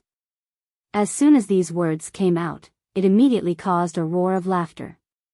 Qin Feiyang laughed involuntarily and waved his hand, saying, "Thank you for your kindness, but I really don't like drinking wine." As he spoke, Yueqing appeared beside him with a thought. Why are there so many people here? Looking at the crowd around him, Yueqing looked extremely stunned. Qin Feiyang smiled faintly and said, "I had nothing to do, so I chatted with them." "How about it? Are you satisfied with the divine brew that you got?" "Very satisfied." Yueqing's face immediately bloomed with a smile. "Divine brew?" The people around were stunned and asked in surprise, "What divine brew?" Yueqing smiled and said, "If you want to know, quickly return to your seats." Hearing this, everyone immediately ran back to their tables and looked at Yueqing expectantly. Yueqing glanced around the room. With a wave of his hand, a jar of black tortoise divine brew appeared. Although it had been sealed for a long time, there was not a speck of dust on the wine jar. Everyone immediately stared at the wine jar. Yueqing did not explain. He slowly tore open the seal and opened the jar lid. The shadow of a dragon immediately rushed out, and a wisp of intoxicating wine fragrance instantly filled the entire Tianyue Tower. The wine turned into a dragon. This is a divine brew. In an instant, Tianyue Tower was in an uproar. Those who would enter Tianyue Tower were basically people who loved wine. After all, there were very few people like Qin Feiyang. Everyone couldn't help but swallow their saliva when they smelled the wine. Furthermore, to these people, divine wine was something that only existed in legends. It could only be imagined, but not touched. But now, there was a jar of genuine divine wine in front of them. One could imagine how tempting it was to them. This wine is called the Black Tortoise Divine Brew. I believe I don't need to introduce what level it is. Everyone already knows. From today onward, Ocean of Cloud City's Heavenly Delight Pavilion will sell 10 jars of it every month, and the highest bidder will win. Yueqing smiled. 10 jars per month? How many do you have? Everyone was shocked. If it was any other wine, he would definitely say that it was too little. They only sold 10 jars a month, and that was not even enough to fill the gaps between their teeth. But divine wine was different. Selling 10 jars of divine wine a month was an extraordinary display of generosity. Don't worry. The amount of black tortoise divine brew I have now is enough for you to drink for several thousand years.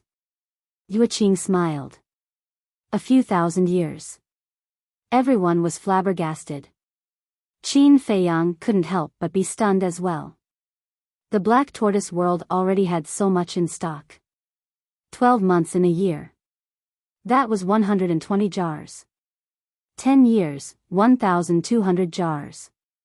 100 years, 12,000 jars. 1,000 years, 120,000 jars. A few thousand years meant a few 100,000 jars. But then he thought about it. 5,000 years passed in a day in the black tortoise world. So many years had passed, so it wasn't strange that Zhao Si and the others had accumulated so much. Moreover, since matchless divine brew appeared, White-Eyed Wolf and the others had drunk it at most, and they'd practically given it to Rabbit and the others as well.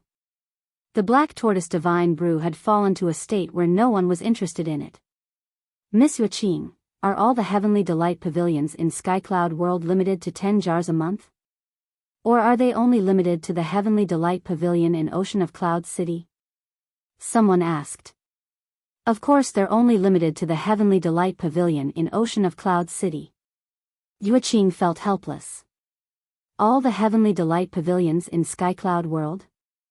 How dare you say that? Do you know how many branches Heavenly Delight Pavilion has now? Just the Eastern continent alone has over 1,000 branches. There are at least 4,000 branches in all 4 continents. If all of them were to sell black tortoise divine brew, then where would they find so much? I'm still thinking of a long way to go. Now that I think about it, it isn't much. Don't worry about that for now. Hurry up and name a price. I want 2 jars. Someone shouted heroically. If you want 2 jars, then what else do we drink? If you want to do that, then I'll buy all 10 jars and make it so that you won't be able to drink a single mouthful. Immediately. Someone spoke furiously. It seemed like they were competing in wealth. Don't be impatient. Don't be impatient. Only 1 jar can be purchased per person. What I mean is that so long as you've successfully purchased a jar, then my Heavenly Delight Pavilion won't sell it to you no matter how high the price is. As for the price, soul stones and divine crystals are fine as well. It would naturally be better if I had a divine technique. Yuqing chuckled. When Qin Feiyang heard this, he immediately looked at Yuqing. She was going to help him collect divine techniques just like that? This girl was quite attentive to what he asked her to do. Even divine techniques are fine? Everyone expressed their surprise. Yes. It doesn't matter what level of divine technique it is. Yuqing smiled slightly. Okay, I'll bid now. 10 low-level divine techniques. Low-level divine techniques, you have the nerve to bid? I'll bid 10 mid-level divine techniques. In terms of wealth, I won't lose to you. 15 high-level divine techniques. Although I don't have them with me now, I can get someone to send them over immediately. Qin Feiyang's expression was extremely astonished as he watched everyone scrambling to be the first to bid. The auction had started just like that. And the price wasn't low either. Sure enough. There were many things in the world that were worthless in your eyes, but it didn't mean that they were worthless to others. For example, the undead bottleneck breaking pill. Who would have thought that the undead barrier breaking pill could be exchanged for so many law miniatures for Qin Feiyang in the Sky Bell Divine Treasury? Qin Feiyang drank the remaining tea in his cup, got up, walked to Yuqing, and said in a low voice, "Then I'll leave you to your work. I'll return to the burial land of the gods first." You're leaving now? Yuqing was startled. They hadn't even had a good chat yet. I can't help it. I'm too busy. I'll come again next time when I'm free. Qin Feiyang smiled apologetically. Okay. I'll send you off. Yuqing helplessly nodded. I won't send you off. You do what you need to do. Qin Feiyang smiled and called Li Feng out. Li Feng and Yuqing were strangers. It was their first time meeting. This is my little brother, Li Feng. If there's anything in the future, I might ask him to look for you. Li Feng, this is Yuqing, the owner of Tianyue Restaurant. Qin Feiyang gave a simple introduction. I've heard a lot about you. The two cupped their hands and smiled at each other. Indeed. Li Feng's battle with the Divine Kingdom's Heaven's Pride had long been famous in the Sky Cloud realm. As the owner of Tianyue Restaurant, how could Yuqing not know? Similarly, Tianyue Restaurant had long been famous. In his early years in the Sky Cloud realm, Li Feng had also heard of the names of Yuqing and Yi Miao. It was just that he had never met them face to face before. With the appearance of Li Feng, Tianyue Restaurant also quieted down. Everyone turned their eyes to Li Feng. This person's strength was already obvious to all. But now, in front of Qin Feiyang, this person was like a child. Just how powerful was Qin Feiyang's current strength? Li Feng ignored the others and looked at Qin Feiyang. Qin Dage, are we going directly to the core area, or? N. Qin Feiyang nodded. Li Feng waved his hand, and a space-time passage immediately appeared. You guys continue. Qin Feiyang smiled at everyone and turned to step into the space-time passage. Goodbye.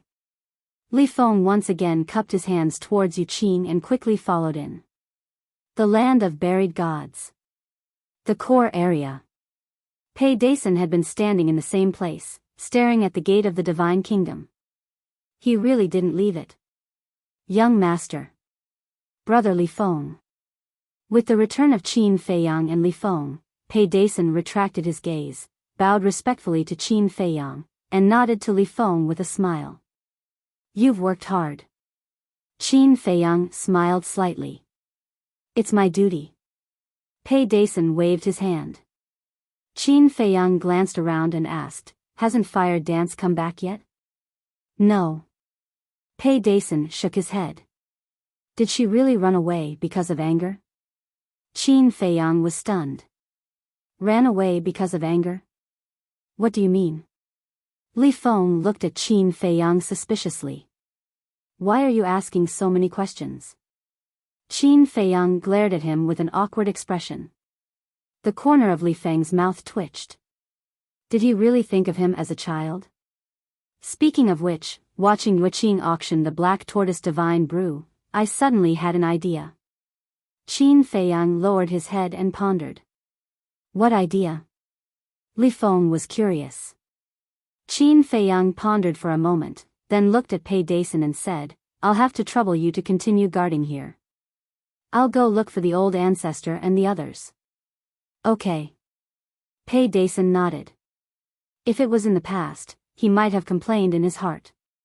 But now, he would listen to Qin Feiyang unconditionally. Because ever since he followed Qin Feiyang, not only had he opened the door of potential, his strength had greatly increased, and he had also obtained the management rights of the entire Black Tortoise world. Now, he was an existence revered by countless people in the Black Tortoise world. And this time, Qin Feiyang didn't forget him after returning from the Sky Bell Divine Treasury. He had already fused with the laws that he needed. The miniature versions of the 6 great laws, this was a fortune that others could only dream of. However, just as Qin Feiyang and Li Feng were about to leave, a figure descended from the sky. The three of them looked up. Who else could it be but Fire Dance? I thought you wouldn't come back. Qin Feiyang chuckled. You wish I wouldn't come back? Fire Dance snorted coldly. How could that be? Qin Feiyang shook his head and laughed, asking, how are the phone people now? How did you know I went to look for the phone people? Fire Dance was stunned. Use your brain and you'll know. Qin Feiyang pointed to his head and laughed. You're smart. Fire Dance pouted, landed in front of the three of them, and sighed, what else can they do? Looking at me, they're all kneeling on the ground and begging. Then what's your decision? Qin Feiyang asked. I told them to come to the core area and talk to my father. Anyway, I don't want to meddle in other people's business. Is it uncomfortable to cultivate quietly and work hard to increase your strength? Fire Dance shook his head.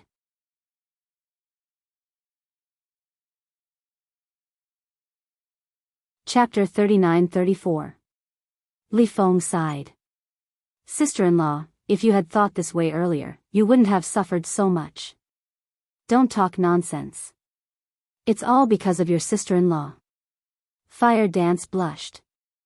It would have happened sooner or later anyway. Li Feng chuckled. Fire Dance nodded helplessly. Yes, if I had thought this way earlier, I wouldn't have ended up in such a state. It's all in the past. Don't worry. Qin Feiyang consoled her. Li Feng rolled his eyes and smiled. Sister-in-law, I thought of an idea that can help you vent your anger. What idea? Fire Dance was suspicious. Aren't they coming to the core area? Then let's get someone to intercept them halfway and teach them a lesson. Li Feng smirked. Qin Feiyang, Fire Dance, and Pei Dason were stunned. How could they come up with such a wicked idea? Fire Dance came back to her senses and glared at Qin Feiyang. Did you see that? You've led them astray. It's none of my business. If you want to talk about a bad influence, it's the white-eyed wolf. Go and ask around. Among us, who is more wicked than the white-eyed wolf? Qin Feiyang's face darkened. How could this matter be blamed on him? Actually, I suggested this to give them a deep lesson. On the other hand, it's also to test their sincerity. If they are truly remorseful and want you to return to the Feng people, they will definitely risk their lives to come to the core area to meet you. On the contrary, if they give up halfway after encountering a little danger, it means that they are not sincere in inviting you back. Such people are not worthy of our help. Li Feng explained. After hearing the detailed explanation, Qin Feiyang smiled. Not bad. We can give it a try. Fire Dance glanced at the two of them and then at Pei Dason. What do you think? What right do I have to say? Pei Dason smiled embarrassedly. I told you to speak, so just speak. Fire Dance was unhappy. All right. Brother Li Feng's idea is indeed not bad. Because in this way, we are putting the fate of the Feng people into their own hands. It's up to them to decide. Pei Dason said. Fire Dance pondered for a moment before nodding. All right, we'll do as you say. Qin Feiyang turned to Li Feng and asked, who do you think we should send to test them? Of course not. I don't have the time for that. Li Feng's face was full of disdain. After pondering for a while, he said with a sly smile, why don't we let the old poison go? Not only is this old man powerful, but his methods of torturing people are also extraordinary. Let him go? I'm afraid that the old fogies of Feng people will be driven mad by him even if they don't die. Qin Feiyang smiled bitterly. The old poison's methods were not to be trifled with. Isn't this a better test for them? Li Feng smirked. What do you think? Qin Feiyang looked at Fire Dance. I think it's fine. Fire Dance nodded. Okay. Qin Feiyang waved his hand, and the old poison immediately appeared in front of him. What's going on? The old poison was cultivating in seclusion. When he suddenly appeared in a strange place, he was stunned. Old poison, do me a favor. Li Feng stepped forward and wanted to put his hand on the old poison's shoulder. But when he thought that this guy was full of poison, he immediately withdrew his arm resentfully. Don't worry. I'm not poisoned now. The old poison rolled his eyes at him. Then, he looked at Qin Feiyang and the other two and asked suspiciously, what favor? It's a very simple thing. It's your specialty. Li Feng gave a simple explanation of the situation. That's really my specialty. Don't worry. I guarantee that they'll be served comfortably. The old poison smiled cruelly. Don't really kill them. Li Feng hurriedly reminded him. I know. The old poison nodded. He glanced at Princess Wufeng and asked, Little girl, do you want to go and have a look? This Fire Dance hesitated for a moment, then nodded and sighed. Let's go and have a look. I want to see with my own eyes if they are truly repentant. Then lead the way. The old poison smiled. After the two left, Qin Feiyang and Li Feng immediately went to Sky Cloud Island. Sky Cloud Island. The dark blue sea and the cool breeze made people feel relaxed and happy. However, at this moment, there was no trace of the little rabbit, the blood ancestor, or the feather emperor in the pavilion. The peak of the mountain was empty. Qin Feiyang led Li Feng into the pavilion and looked around suspiciously. Where are they? Li Feng released his divine sense and searched for a moment. He looked at Qin Feiyang and shook his head. They might be in the little rabbit's cave. Qin Feiyang muttered. He walked to the cliff and looked down at the mountain below. According to the little rabbit, this cultivation place was actually a spatial divine item. But what was inside? Why did the little rabbit never let him in? Let's go down and take a look. With a flash of light in his eyes, Qin Feiyang restrained his aura and jumped down. Seeing this, Li Feng also quickly restrained his aura. Soon, Qin Feiyang landed in front of a dark cave. This was the entrance to the cultivation place. Let's sneak in and take a look. Don't make any noise. Qin Feiyang transmitted his voice. The white-eyed wolf should be inside now. Li Feng nodded. Looking inside the cave, his eyes were full of curiosity. What are you guys doing? But just as the two were about to step into the cave, a voice came from inside. Their bodies stiffened. The next moment, a figure walked out from inside. It was the little rabbit. Big brother, you're here. Qin Feiyang smiled. Then where do you think Uncle Rabbit should be now? The little rabbit looked at him teasingly. I thought you went somewhere to have fun. Qin Feiyang laughed dryly. The little rabbit rolled its eyes at him. With a wave of its paw, the power of law appeared and sealed the cave. Qin Feiyang and Li Feng looked at each other helplessly. Why was it like guarding against a thief? Where's Master and Lord Feather Emperor? Li Feng was suspicious.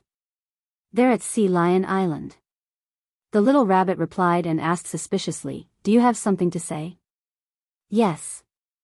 Qin Feiyang nodded and smiled mysteriously, and it's a big matter. It concerns the future of the Sky Cloud realm. Is that so? The little rabbit looked at Qin Feiyang suspiciously and said indifferently, Then let's go to the mountain peak to talk. The two followed behind the little rabbit and rushed to the mountain peak. Soon, they returned to the pavilion. Li Feng, go to the Qilan sacred land and the dragon nest. Call Qi Shaoyun and Long Chen here. This matter is related to them too. Senior brother Crazy happens to be in the dragon nest too. Call him here too. Qin Feiyang turned to look at Li Feng and smiled. Okay. Li Feng nodded and left through a space-time tunnel. Qin Feiyang then looked at the little rabbit and said, Big brother, call the old ancestor and the others here as well. It seems like something big really happened, muttered the little rabbit. She looked in the direction of Sea Lion Island and said, Old Devil King, little you, Qin Feiyang has something to discuss. Come over. Her voice seemed to be able to travel through space-time and resound above Sea Lion Island. Little you, Qin Feiyang blanked out. The little rabbit took out a jar of unparalleled divine brew and said while drinking, You still don't know the name of your old ancestor, right? Yes. Qin Feiyang nodded. His name is Qin Yu. The little rabbit said. Qin Yu, Qin Feiyang muttered and asked, Where's the emperor? Shwa. The little rabbit was about to speak when the blood ancestor and feather emperor arrived. Why are you looking for us? The two walked into the pavilion with smiles on their faces. Let's wait for Qi Shaoyun and Long Chen to arrive first. Qin Feiyang smiled. He took out a tea set and ancient dragon god tea and started brewing tea. You called them over? The two blanked out and looked at the little rabbit suspiciously. He said something about the future of the Sky Cloud realm. I don't know either. The little rabbit shook her head. In less than 100 breaths, a space-time tunnel appeared. Li Feng, Qi Shaoyun, Long Chen, and Madman walked out of the tunnel one after another. These three are here as well? When Long Chen and Qi Shaoyun saw the three, they were slightly stunned. They then entered the pavilion and bowed. Greetings, seniors. The Feather Emperor nodded with a smile. They were indeed polite and cultured youngsters. This was especially true for Long Chen. With his status, there was no need for him to bow to the three of them. On the contrary, the three of them should bow to him instead. However, he was not that arrogant. Have a seat. Qin Feiyang smiled. The group sat around the table as Qin Feiyang poured tea for them. Naturally. Madman was naturally ignored. He was like a white-eyed wolf. It would be a waste to let him drink something as good as the ancient dragon god tea. Brother Qin, how much of the ancient dragon god tea do you have left? Come find me after you're done. Don't be shy. Qi Shaoyun smiled. Since you're so generous, why don't you give him one of the ancient dragon god trees? Madman smiled. Huh? Qi Shaoyun was stunned. He shook his head and smiled bitterly.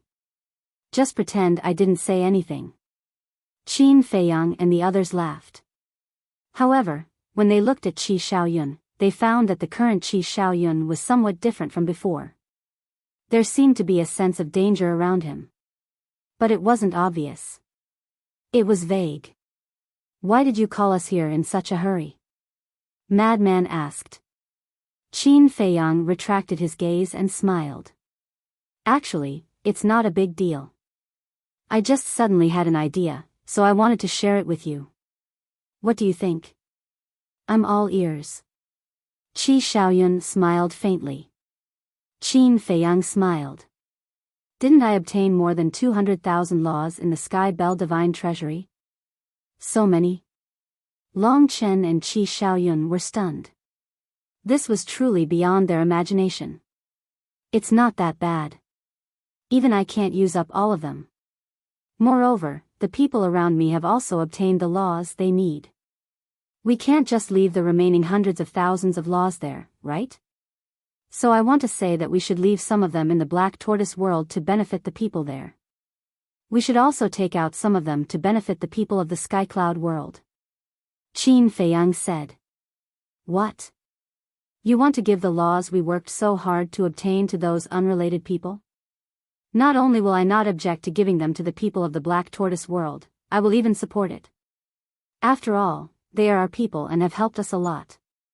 But I won't agree to it even if you beat me to death. Madman raised his eyebrows and immediately voted against it.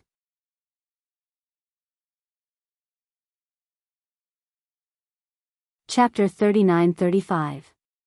At the same time, the three of them, Qi Shaoyun and Long Chen, were also surprised.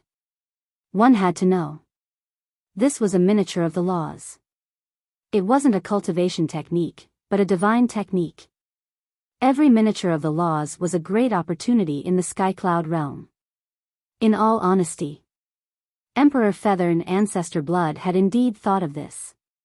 Since they couldn't use so much, they might as well share it with everyone. As the leaders of the human race, their first consideration was to maximize the benefits. The reason they hadn't brought it up was because they were worried that Qin Feiyang wouldn't agree.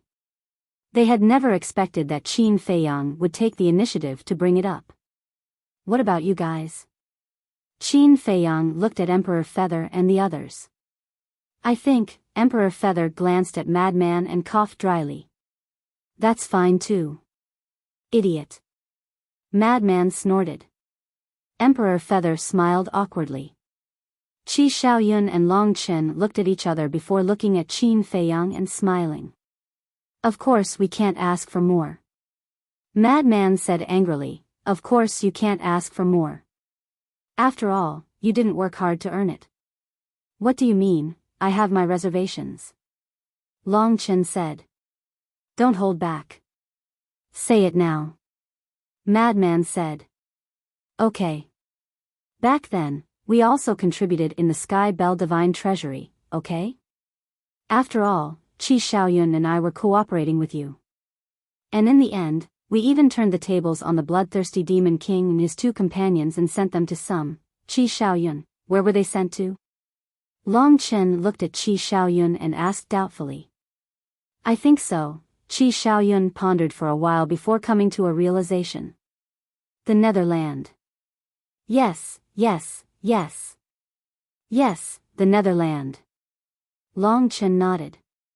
He looked at Madman and said, moreover, I was the one who helped you extort the law of slaughter back then. Isn't that a contribution? If you say so, I'll settle the score with you today. You were just cooperating with us to put on a show, but what did you get? An inheritance of the law of space and the inheritance of the law of slaughter. I've worked so hard, but I've only obtained 3 nomological legacies. You're still talking to me about meritorious service? Where's your face? Madman said with disdain. You have to make this clear. I got it from them with my own ability. Long Chen said hurriedly. Without us, would you have the chance? Madman rolled his eyes. All right. Actually, right now, be it humans or people of other races, they are all people that we need to protect. Moreover, with so many law miniatures, there is indeed no way to use them all. And Qin Feiyang also said that he would only take out a part of it. Think about it this way. If the overall strength of the Sky Cloud realm becomes stronger, won't the pressure on us decrease as well? The Blood Ancestor smiled at the Madman. You mean, you agree as well? Madman asked. Yes. To tell you the truth, the Feather Emperor and I have been thinking about this for a long time. The Blood Ancestor nodded. After all this time, I'm the only one who objects? The Madman scanned the crowd. Senior brother, don't be agitated. Although it's to benefit the Sky Cloud realm, it's not to give it to them directly. Qin Feiyang smiled. Then how are you going to give it to them? The Madman frowned. This is the main reason why I called you here. I plan to do the same thing as the Black Tortoise realm and set up something like a divine treasury in the Sky Cloud realm. It will open once every 100 years or once every 1,000 years. If they want the law miniatures, they will have to enter the divine treasury to find it. As the saying goes, life and death are ruled by fate. Whether they can obtain the miniatures or not depends on their luck. Qin Feiyang smiled. This is a good idea. On one hand, it can test their ability. On the other hand, it can also reduce the consumption of the law miniatures. The Feather Emperor's eyes lit up. That's right. Every time we open the divine treasury, we will place 2 or 3 law miniatures inside. For us, 2 or 3 law miniatures are naturally nothing. We don't even bother to look at them. But for other living beings, this is a heaven-defying fortune. Therefore, even if we open it once every 100 years, it won't consume anything. Qin Feiyang smiled. And at that time, we can also put some powerful divine arts, divine artifacts, and the like in the divine treasury. This is also a kind of fortune for everyone. Feather Emperor added. Yes. Qin Feiyang nodded, turned to look at the Madman, and said with a smile, Senior brother, don't you feel a sense of accomplishment by doing this? Creating a divine treasury with your own hands and watching countless living beings rush in one after another to compete for the divine items we left for them. Don't you feel like you control the fate of others? The Madman pondered carefully and muttered, Don't say, I do feel that way, but the next moment. With a dark face, he glared at Qin Feiyang and said, What are you thinking? Could it be that you created such a divine treasure trove just to watch them fight and fight for it? Aren't you treating life as a game? Cough cough. Qin Feiyang coughed and said speechlessly, you didn't agree just now, and now you're scolding me in the blink of an eye? Shouldn't I be scolding you? If you want me to say, since we're going to give it to them, just give it to them. Why do you have to play so many tricks? Boring. The madman snorted. Qin Feiyang shook his head and said with a smile, of course, treasures are for those who are capable.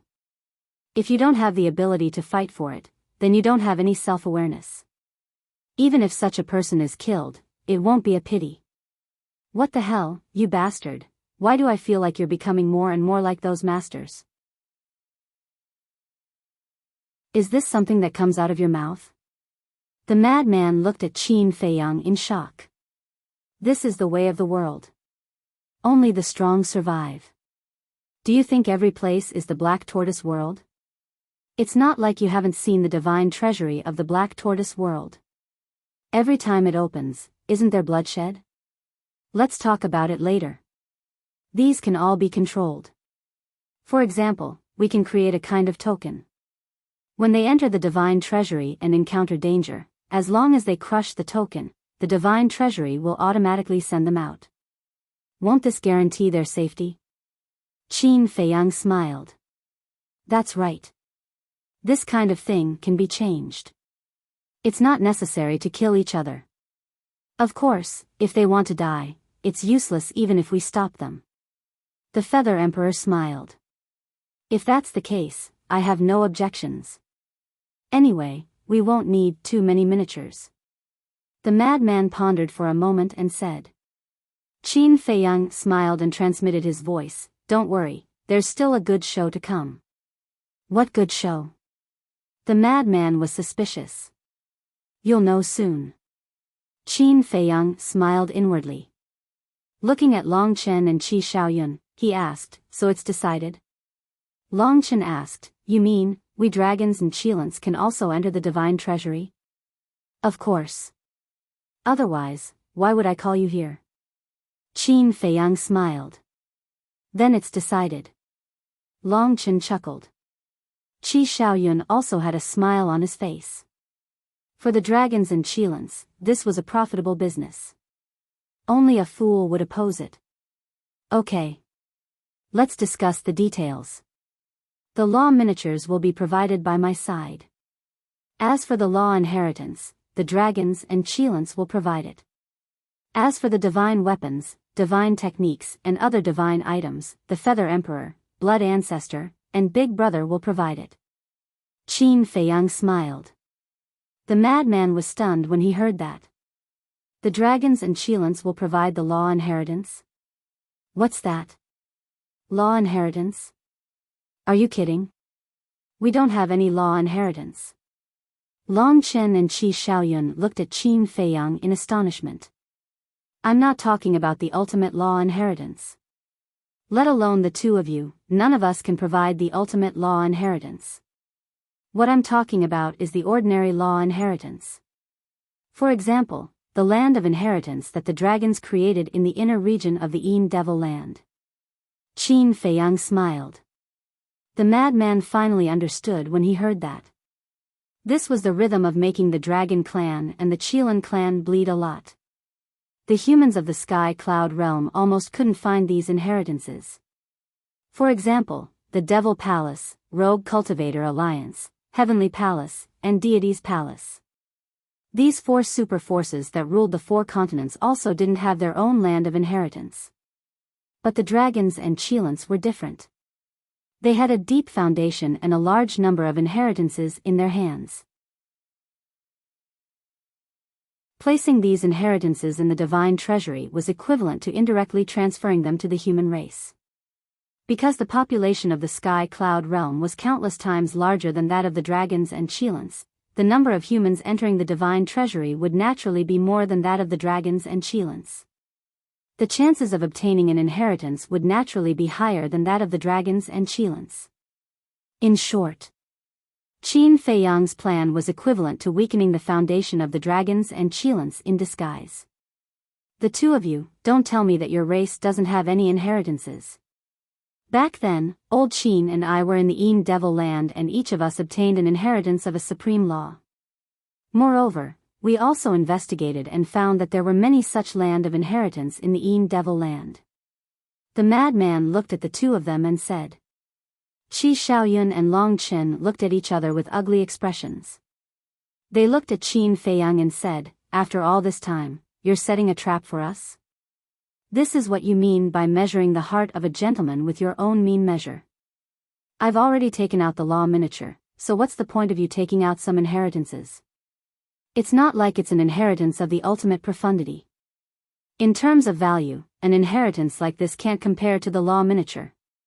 Qin Feiyang was displeased.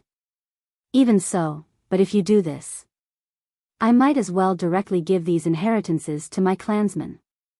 Why should I give them to you? Long Chen's face darkened.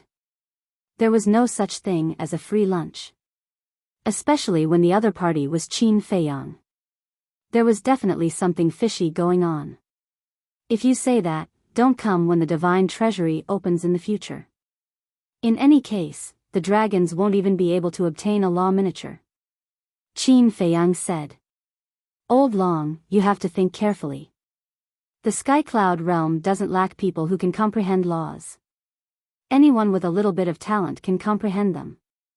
But if you go take a look at the law miniature, how many of them can comprehend it by themselves? You really won't lose out in this business. The madman laughed. Long Chen glared at the madman angrily and lowered his head in silence. Qi Shaoyun did the same. As for Feather Emperor, Blood Ancestor, and the little rabbit, they were all silent at this moment. At the same time, they were holding back their laughter. This little bastard was indeed full of tricks. You two take your time to think about it. I'm in a hurry, Qin Feiyang said with a smile while holding a teacup and looking at Long Chen and Qi Shaoyun.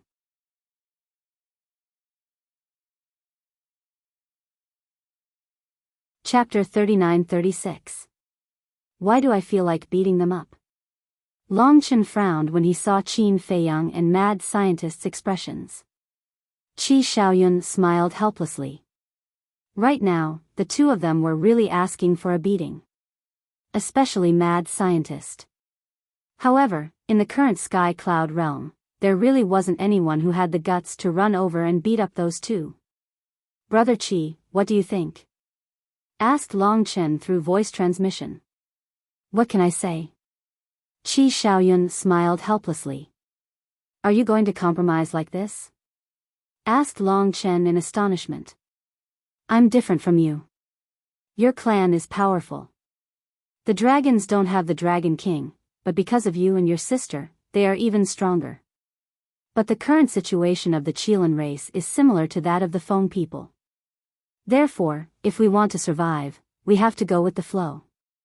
Besides, it's not a loss to exchange an ordinary law inheritance for a law miniature. For the Qilin race, what they needed the most was a law miniature. Although he and the white-bearded old man had searched for law miniature wantonly in the Sky Bell Divine Treasury, they had only found a few dozen after several decades. Moreover, they were all ordinary law miniature.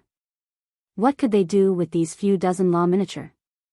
If possible, he wanted to exchange the Qilin race's law inheritance for a law miniature from Qin Feiyang.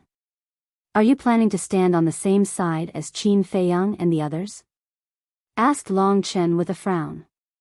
Not with Qin Feiyang and the others, but with the humans. As the ancient said, all living things in the world are equal. Be it the humans or the three major races, we are all living things in this world. There is no difference between nobility and inferiority. In fact, I have always wanted to tell my clansmen not to think that they are superior to the humans just because they are a Qilin. But at that time, my words carried little weight and nobody listened to me. Besides, our joint efforts to create a divine treasury will benefit the entire Skycloud realm and all living things. This is a good thing. Since it's a good thing, why should we oppose it? Qi Shaoyun smiled inwardly. When Long Chen heard that, he couldn't help but look at Qi Shaoyun in a new light. It seemed like he had underestimated this person in the past. In the future, the Qilan race might rise to a higher level under this person's leadership. After weighing the matter, Qi looked at Qin Feiyang and said, I have no objections. Qin Feiyang and Madman looked at each other and smiled. They both looked at Long Chen, waiting for him to make a decision. If I don't agree now, I'll look like I don't like the others. Long Chen bitterly smiled. Don't make things difficult for yourself. It's all voluntary, said the madman. No. Long Chen fiercely glared at the madman. He then nodded to Qin Feiyang. I agree. But since the divine treasury was created by all of us, we have to set some rules. That's for sure. Qin Feiyang nodded. Where? Who will be in charge of such an important place? Managing a divine treasury isn't a trivial matter. Because we have to hand over the inheritance of laws and the epitome of laws to this person. This person must be someone we can trust. Moreover, this person must be selfless. Long Chen said. Everyone nodded.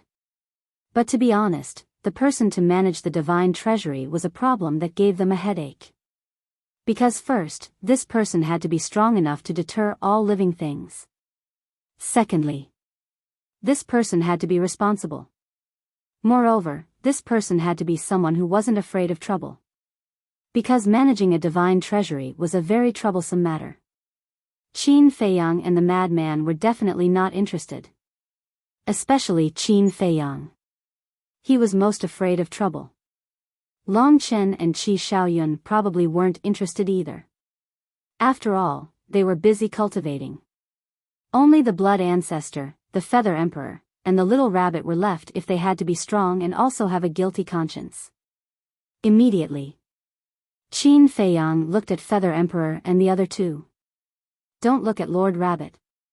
The little rabbit glared at Qin Feiyang. Qin Feiyang smiled helplessly. After spending so much time together, he naturally understood the little rabbit's personality. He was even more afraid of trouble than he was. But the Feather Emperor and the Blood Ancestor, these two were the leaders of the human race. Qi Shaoyun and Long Chen would definitely be worried. The Feather Emperor seemed to have seen through Qin Feiyang's thoughts. He said, even if they trust us, we are not interested. Don't count on this ancestor. This ancestor is a very selfish person. The Blood Ancestor said. The so-called selfishness was just an excuse. In any case, he wasn't willing to get involved in this troublesome matter. Qin Feiyang looked at Qi Shaoyun and Long Chen and asked with a smile, do you have any suitable candidates? Why don't you recommend them? Can you trust the person we recommend? Frankly speaking, this isn't something an ordinary person can do. Not only must they be highly respected, but they also need to be fair and honest. It's hard to find someone like that. Long Chen rubbed his forehead. Everyone lowered their heads and started muttering to themselves. Time passed silently. Suddenly, Qin Feiyang's eyes lit up. He looked at everyone and said, I have a few suitable candidates in mind. I believe none of you will object to them. I also believe that they will definitely be impartial. Who? Qi Shaoyun and Long Chen raised their heads and looked at Qin Feiyang. The 4 guardian beasts. Qin Feiyang said. Qi Shaoyun and Long Chen's eyes lit up when they heard that. They had long heard of the great names of the 4 great guardian beasts. Protecting the Skycloud realm was their responsibility.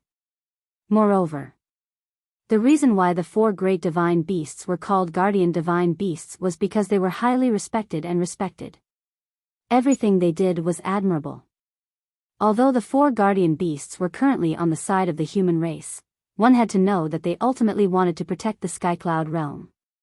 If the dragons, the Feng people, and the Qilan race were like the human emperor in the past and prioritized protecting the world, they would definitely support the 3 races. This was the character of the 4 guardian beasts. They would support whoever loved and respected the common people.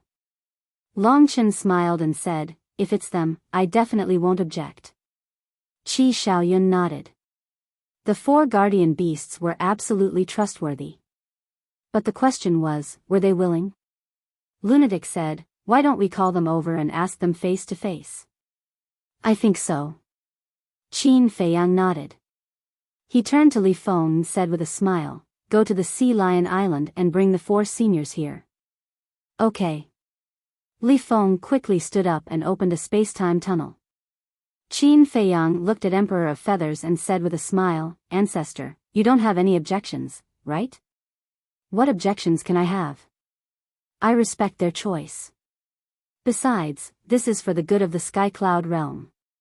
It's not too late for me to support them. Emperor of Feathers shook his head and smiled. I think so too. Qin Feiyang pondered for a while before sighing and said, moreover, they have protected the Sky Cloud realm for so many years. They should put down their burdens and rest. Everyone nodded. Soon. Li Feng returned with 3 men and a woman. One of them was Elder Qing. The other 3 were a middle-aged man in white, an old man in yellow, and a woman in a fiery red dress. Even Emperor of Feathers immediately stood up and saluted the appearance of these 4 people. Because whether it was the human emperor or Emperor of Feathers, they were all cultivated by the 4 guardian beasts. Elder Qing. Qin Feiyang walked to Azure Dragon and bowed. Then he looked at the other 3 and said with a smile, the 3 of you should be Black Tortoise, Vermilion Bird, and White Tiger, right? Yes. The 3 nodded. Looking at Qin Feiyang, their faces were full of admiration. Introduce us. Azure Dragon pointed at the yellow-robed old man and said with a smile, he is Black Tortoise, a somewhat stubborn old antique. Who's stubborn? The yellow-robed old man's face darkened.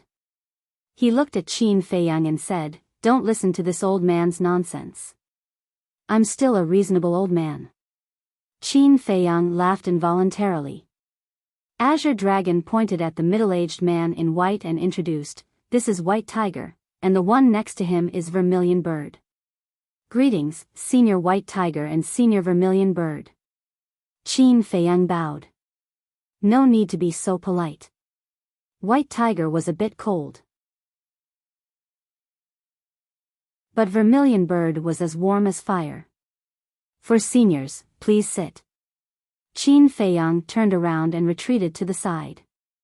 Frenzy, Long Chen, and Qi Xiaoyun also stood up and gave up their seats. How can I accept this? Azure Dragon shook his head.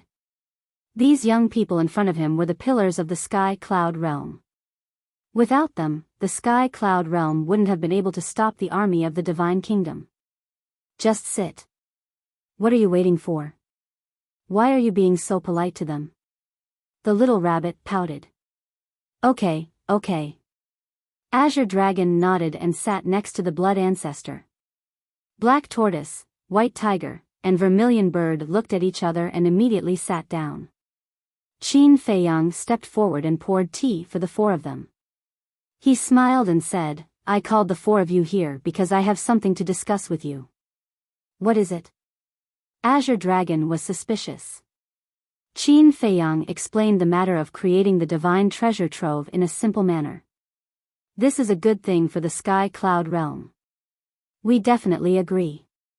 Who came up with this idea? The person who came up with this idea truly has the world in his heart. When the 4 heard this, they were immediately full of praise. Ahem. It was me. Qin Feiyang laughed dryly. He didn't expect to be praised as soon as he arrived. Not bad. Even the cold White Tiger couldn't help but reveal a trace of a smile. Madman said, the problem now is that we need someone to manage the divine treasure.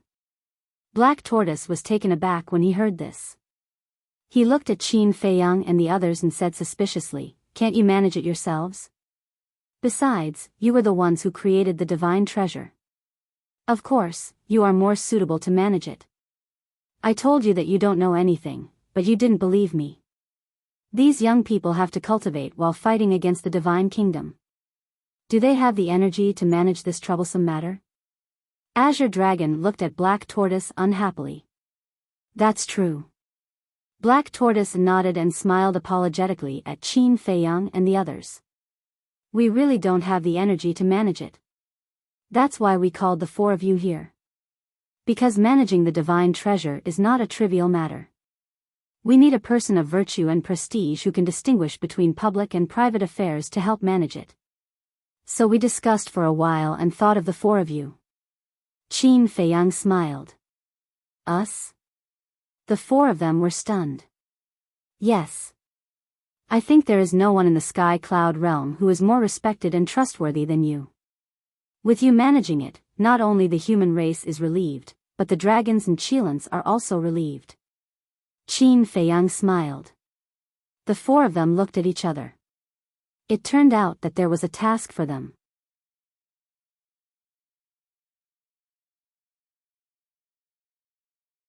Chapter 39-37. What this junior means is that the four seniors should retire and have a good rest after guarding the sky cloud realm for so many years. As for managing the divine treasury, it may be a little cumbersome, but it's definitely something meaningful. Qin Feiyang persuaded. Feiyang, you don't have to persuade us. In fact, we know in our hearts that with our little strength, we can't play any role in the face of the divine kingdom. Azure Dragon shook his head and sighed. This junior doesn't mean that. Qin Feiyang hurriedly said. I know. After spending so much time with you in the Sky Bell Divine Treasury, this old man still doesn't understand you? But it's undeniable that we are indeed old and useless now. In the future, we will be the stage for you young people. Fortunately, we have you. Otherwise, we really don't know how to face the Divine Kingdom's army. Azure Dragon smiled slightly. This is what we should do. Qin Feiyang nodded. With your words, this old man won't refuse your invitation. Azure Dragon was delighted. Looking at White Tiger, Vermilion Bird, and Black Tortoise, he smiled and said, What about the three of you? Black Tortoise laughed and said, Since they trust us so much and can benefit the world, how can we refuse? All right. From now on, we will retreat behind the scenes and be their strong backing, so that they can fight on the front line without worry. Vermilion Bird thought for a while and nodded with a smile. I have no objection. On the contrary, it's exactly what I want. It's not that I'm pretentious, nor is it that we are so great. Since ancient times, we have always been worried about the sky cloud realm. Thinking back to the past, when the dragons, Feng people, and Kirin race broke out in war with the human race, causing chaos in the sky cloud realm. You don't know how anxious we were at that time. But in the face of the three powerful races, we were powerless. We went to persuade them more than once, but none of the three races put us in their eyes. In the end, we had no choice but to stand on the side of the human race. To be honest, we have long been exhausted. Now, we can finally unload this heavy burden and be free. For me, it's really a good thing. The most important thing is that the great races are now united against the outside world, making us feel gratified. White Tiger smiled. A complicated expression appeared on Qi Shaoyun's face when he heard that. He bowed and said, Seniors, I apologize on behalf of the Qilin race. Azure Dragon smiled and said, It is the Qilin race's fortune to have a young man like you. Senior, you flatter me. Qi Shaoyun hurriedly waved his hand. Then it's settled. We will manage the divine treasures. We will definitely live up to your trust. The Black Tortoise said hoarsely. Qin Feiyang and the others looked at each other and smiled. They had finally decided on the management candidate. Madman said, Then let's discuss, where is the divine treasury located? Qin Feiyang scanned the surrounding sea and said, How about we build it in the heavenly cloud sea?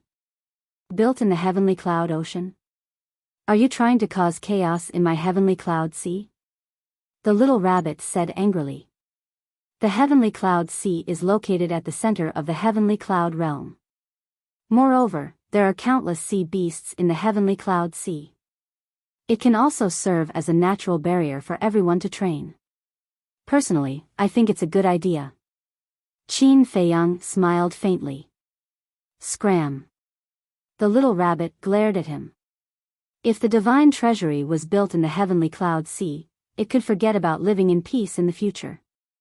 Big brother, why do you have to do this? Everyone has a responsibility to rise and fall.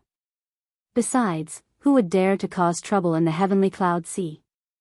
Moreover, the sea beasts in the heavenly cloud sea will be able to enter the divine treasury. If the divine treasury is built in the heavenly cloud sea, they will be able to enjoy the benefits of being in a favorable position. Qin Feiyang sighed helplessly. Lord Rabbit likes peace and quiet. The little rabbit snorted. Qin Feiyang smiled bitterly. It seemed like they were in a deadlock again. Feather Emperor pondered for a moment and nodded. The heavenly cloud sea is indeed the most ideal location because not every creature has the law of time or a space-time teleportation divine tool. If the divine treasury is built in another continent, it won't be convenient for the creatures of the other 3 continents to rush over. Blood Ancestor nodded. He glanced at the little rabbit and said, "How about this, let's vote by a show of hands. The minority obeys the majority." Okay. Everyone nodded. Blood Ancestor chuckled. Those who agree to build the divine treasury in the heavenly cloud sea, raise your hand. As his voice fell, except for the little rabbit, everyone raised their hands one after another. Big brother, did you see that? This is the will of the people. Madman grinned. You, the little rabbit glared at the group of people angrily. Enough. It's all for the good of the heavenly cloud realm. Let's talk about it later. Feiyang is willing to take out the law miniature to benefit the common people. The dragons and Qilins are also willing to take out the law inheritance to make room for you in the heavenly cloud sea. So what? Feather Emperor shook his head. Okay. As long as you are happy. But Uncle Rabbit will say the ugly words first. If someone dares to kill the innocent in the heavenly cloud sea, then don't blame Uncle Rabbit for being impolite. The little rabbit coldly snorted. Everyone looked at each other and couldn't help but shake their heads and laugh. What a joke. Not to mention the future, even in the past, no one dared to kill the innocent in the heavenly cloud sea. Since it has been decided, old ancestor, you will have to trouble yourself more about the construction of the divine treasury. Qin Feiyang looked at Feather Emperor and Blood Ancestor and said a few words before entering the Black Tortoise realm. Soon. He came out again. There was a Qiankuan bag in his hand. Qin Feiyang handed the Qiankuan bag to Azure Dragon and said with a smile, "I will temporarily give you 10,000 law miniature, including 100 supreme law miniature." Sure enough, he is rich. Everyone looked at each other, their faces full of wry smiles. In today's heavenly cloud realm, apart from Qin Feiyang, who else could take out so many law miniature?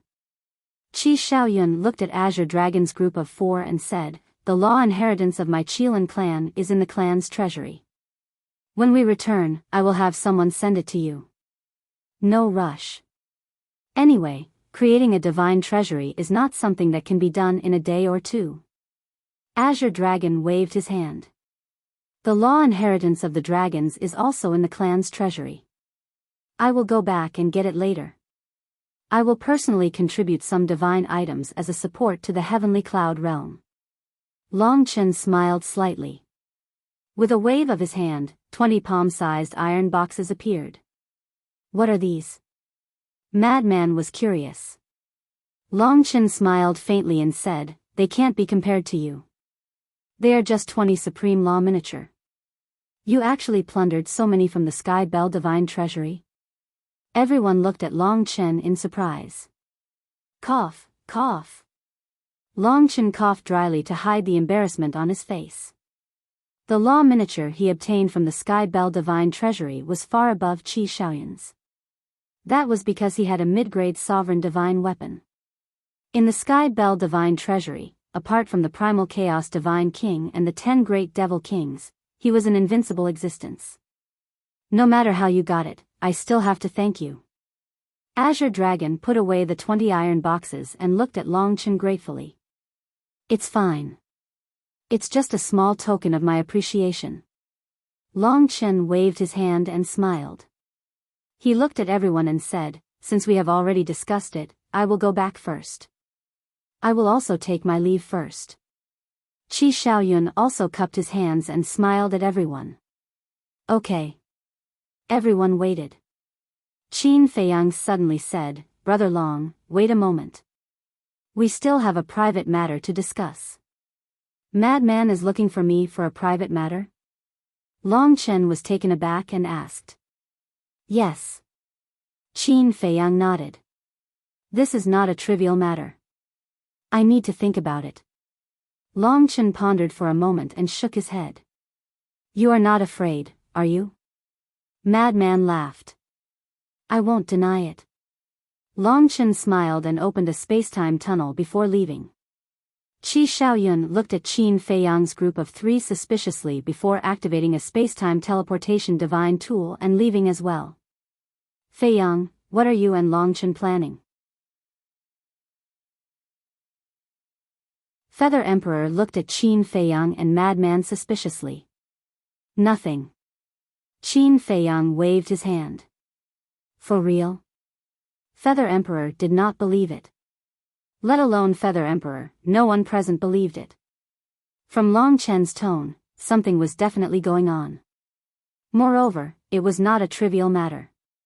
You don't have to worry about this. Oh, right. When senior brother went to bring the blood devils back to the Skycloud realm, he also went to Great Qin. The old ancestor is indeed in Great Qin. Moreover, his cultivation has indeed fallen to the initial stage of the sovereign realm. Qin Feiyang said. Feather Emperor, Blood Ancestor, and the little rabbit frowned.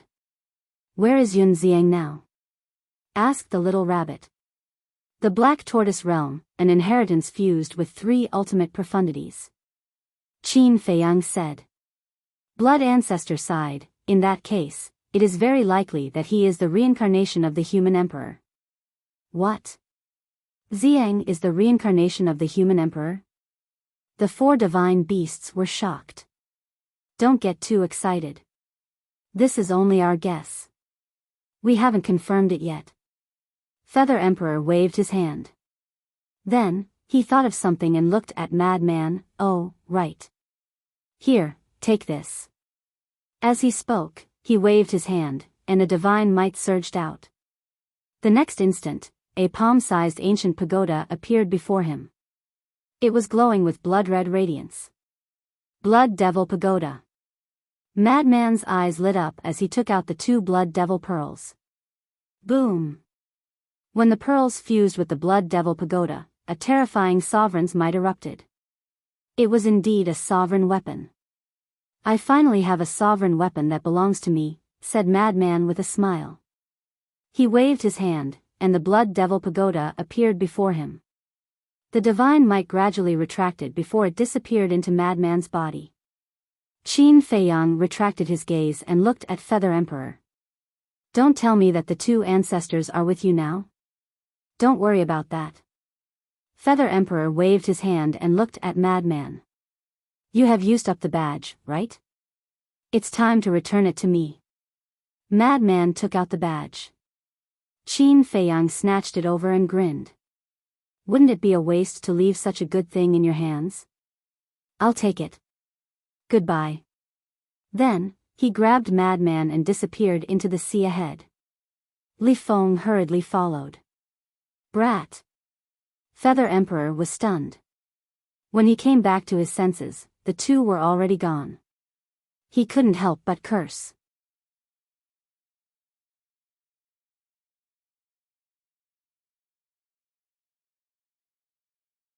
Chapter 39-38. In the distance. Above an island. Qin Feiyang played with the badge in his hand. Frenzy and Li Feng looked at each other speechlessly.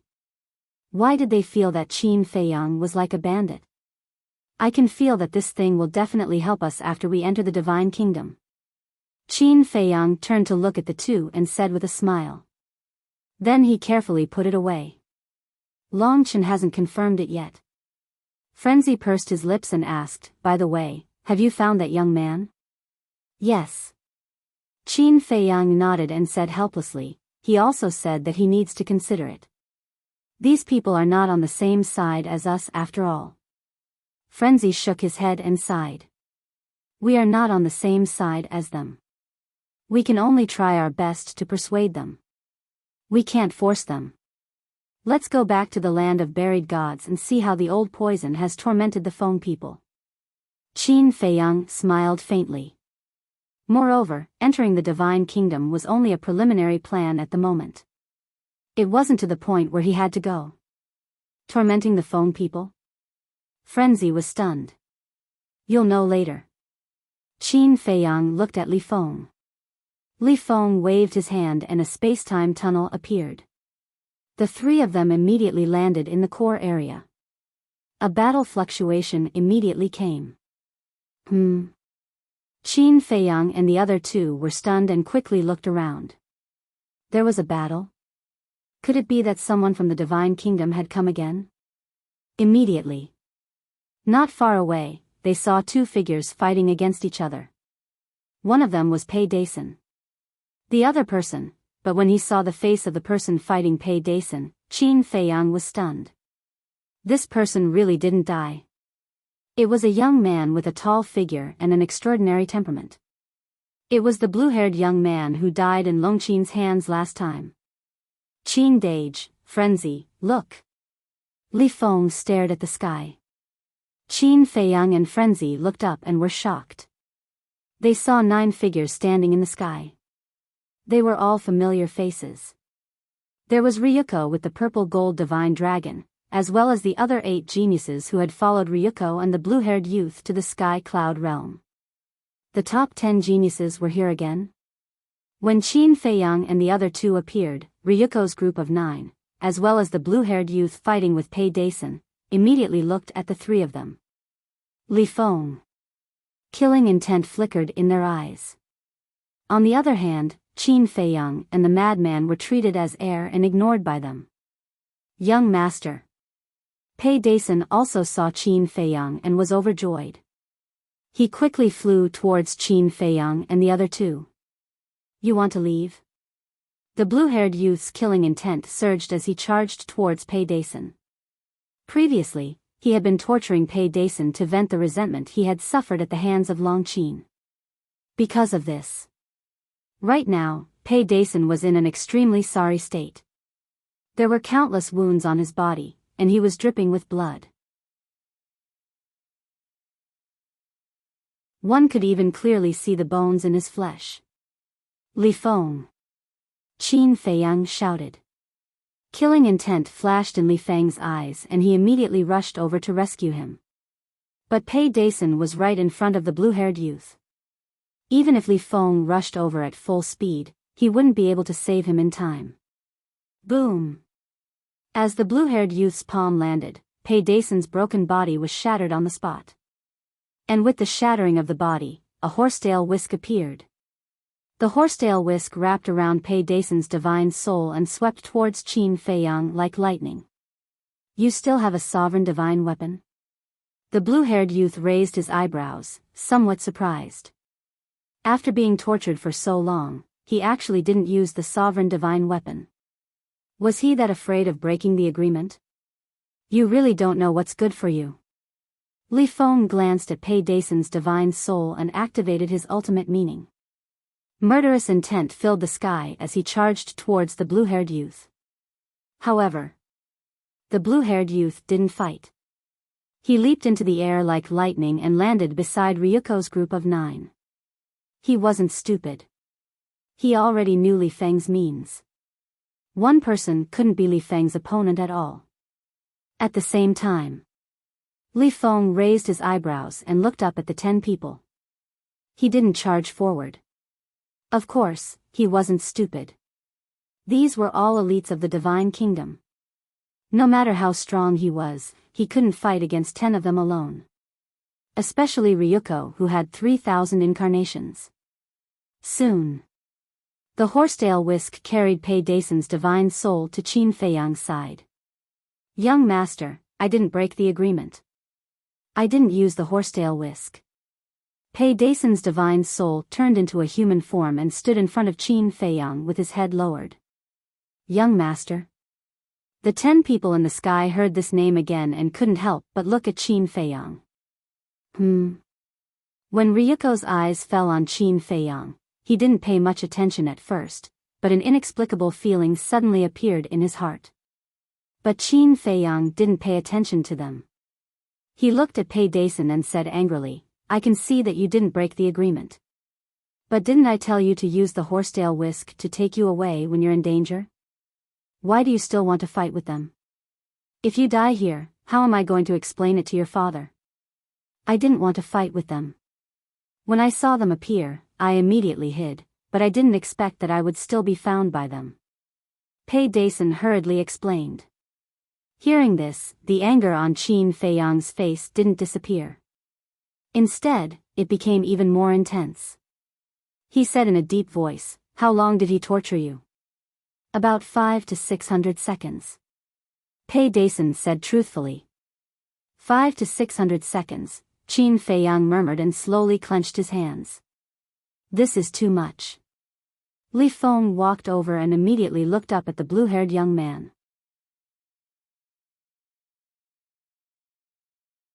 He said angrily, I don't know if a Taoist can be killed but not humiliated. If I had known that he was one of you, I would never have tortured him like this. I would have destroyed his cultivation first and imprisoned him in a divine artifact. When I have time in the future, I will torture him and let him experience the feeling of living a life worse than death. The blue-haired young man sneered. As soon as these words came out, not to mention Li Feng, even Madman's face became gloomy. Phew. Qin Feiyang let out a breath and smiled at Pei Daison. Go to the Black Tortoise world to recuperate. Okay. Pei Daison nodded. Qin Feiyang waved his hand and the horsetail whisk and Pei Daison disappeared. Then, Qin Feiyang looked up at the blue-haired young man with a smile on his face. Those who knew Qin Feiyang knew that he was angry. What's going on? Ryuko had been looking at Qin Feiyang. Why did he feel an inexplicable sense of familiarity from this person? Buzz. At this moment, a space-time tunnel appeared in the sky. A group of people rushed out. It was Jiang Chen and Jiang Xing who had escaped. The remaining people were the remaining hundreds of God-race geniuses. Greetings, Ryuko. Jiang Chen and Jiang Xing walked over and cupped their hands. Yes. Ryuko nodded.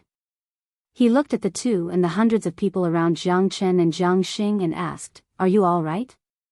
Everyone shook their heads. Jiang Chen asked, By the way, how is Jiang Yunshuang now? His face was full of concern. She's still rebuilding her body. She's fine now. Ryuko waved his hand. That's good. Jiang Chen heaved a sigh of relief. Jiang Xing quickly asked, What about her cultivation? That's right. Has her cultivation recovered yet? Jiang Chen also reacted and immediately asked. No. She needs to comprehend another law.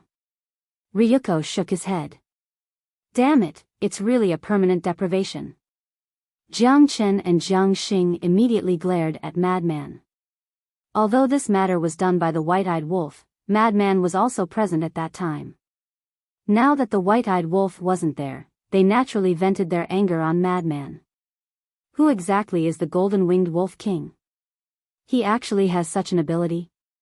The blue-haired young man and the others frowned. When they were in the Divine Kingdom, they were extremely shocked and they learned about Jiang Yunshuang's situation. Even the old antiques of the Divine Kingdom were shocked. That beast isn't here now. Jiang Chen shook his head and pointed at Madman. But this person knows him. Madman said disdainfully, You should be glad that Brother Wolf isn't here now. Otherwise, you will all follow in that woman's footsteps. Arrogant. Long Chen isn't here. Let's see what means you have to block Ryuko's 3,000 avatars. The blue-haired young man smiled proudly. Ryuko, Hurry up and get rid of them. Otherwise, when Long Chen receives the news and arrives, it will be too late. The other 8 people also spoke one after another. Don't worry. Even if Long Chen receives the news now, he won't come. Even if he comes, he won't make a move. Madman looked at the group of people mockingly. What was so scary about Long Chen? Why were they so afraid of him? Last time, Long Chen made a move because he had no choice but to save Long Qin. But this time, the other party didn't have anything that could threaten Long Chen, and Qin Feiyang was present. Would Long Chen make a move? Definitely not. He would let Qin Feiyang make a move to figure out Qin Feiyang's strength. What do you mean? However, the group of people from the Divine Kingdom was puzzled by Madman's words. That's what I mean. Our people are not people you can bully. You have to pay the price for the mistakes you made before. Madman chuckled. Huh, you still dare to be arrogant when Long Chen and his sister aren't here? The blue-haired young man laughed. The law of time rolled out, and the ultimate profound instantly appeared in the sky, emitting a sharp light that could destroy the world as it charged toward Madman. Who are you being arrogant with? A monstrous murderous aura immediately emerged from Madman's body. Wang Feng, be careful. He has the ability to transform into the blood demon race, and like our god race, he can borrow a mysterious force to easily shatter the ultimate profound. Jiang Chen hurriedly reminded. We already know about this. Before we left, Ji Yunhai warned us. However, I want to see it with my own eyes. The blue-haired young man sneered.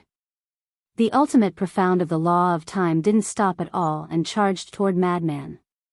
Senior brother. Don't kill this person. I want to let him know what it means to live a life worse than death. Qin Feiyang said. Understood. Madman laughed and took a step forward, but he didn't transform. The ultimate profound of the law of destruction and the law of time were both activated. 2 ultimate profundities of supreme laws smashed forward with unstoppable force. Accompanied by a loud bang, the ultimate profound of the blue-haired young man was shattered on the spot. Following that, the 2 ultimate profound of the law of time attacked the blue-haired young man. Just as Ji Yunhai said, his strength is very strong. The other Sky Prides murmured. However, when they looked at Ryuko, they found that Ryuko was staring at Qin Feiyang. What's going on? Why is Ryuko looking at this person? They couldn't help but look at Qin Feiyang again. Apart from being a little handsome, there's nothing outstanding about him. You're tuning into the Biyao's Wuxia Chronicles YouTube channel. Don't forget to subscribe and join us on this journey to catch the most captivating stories.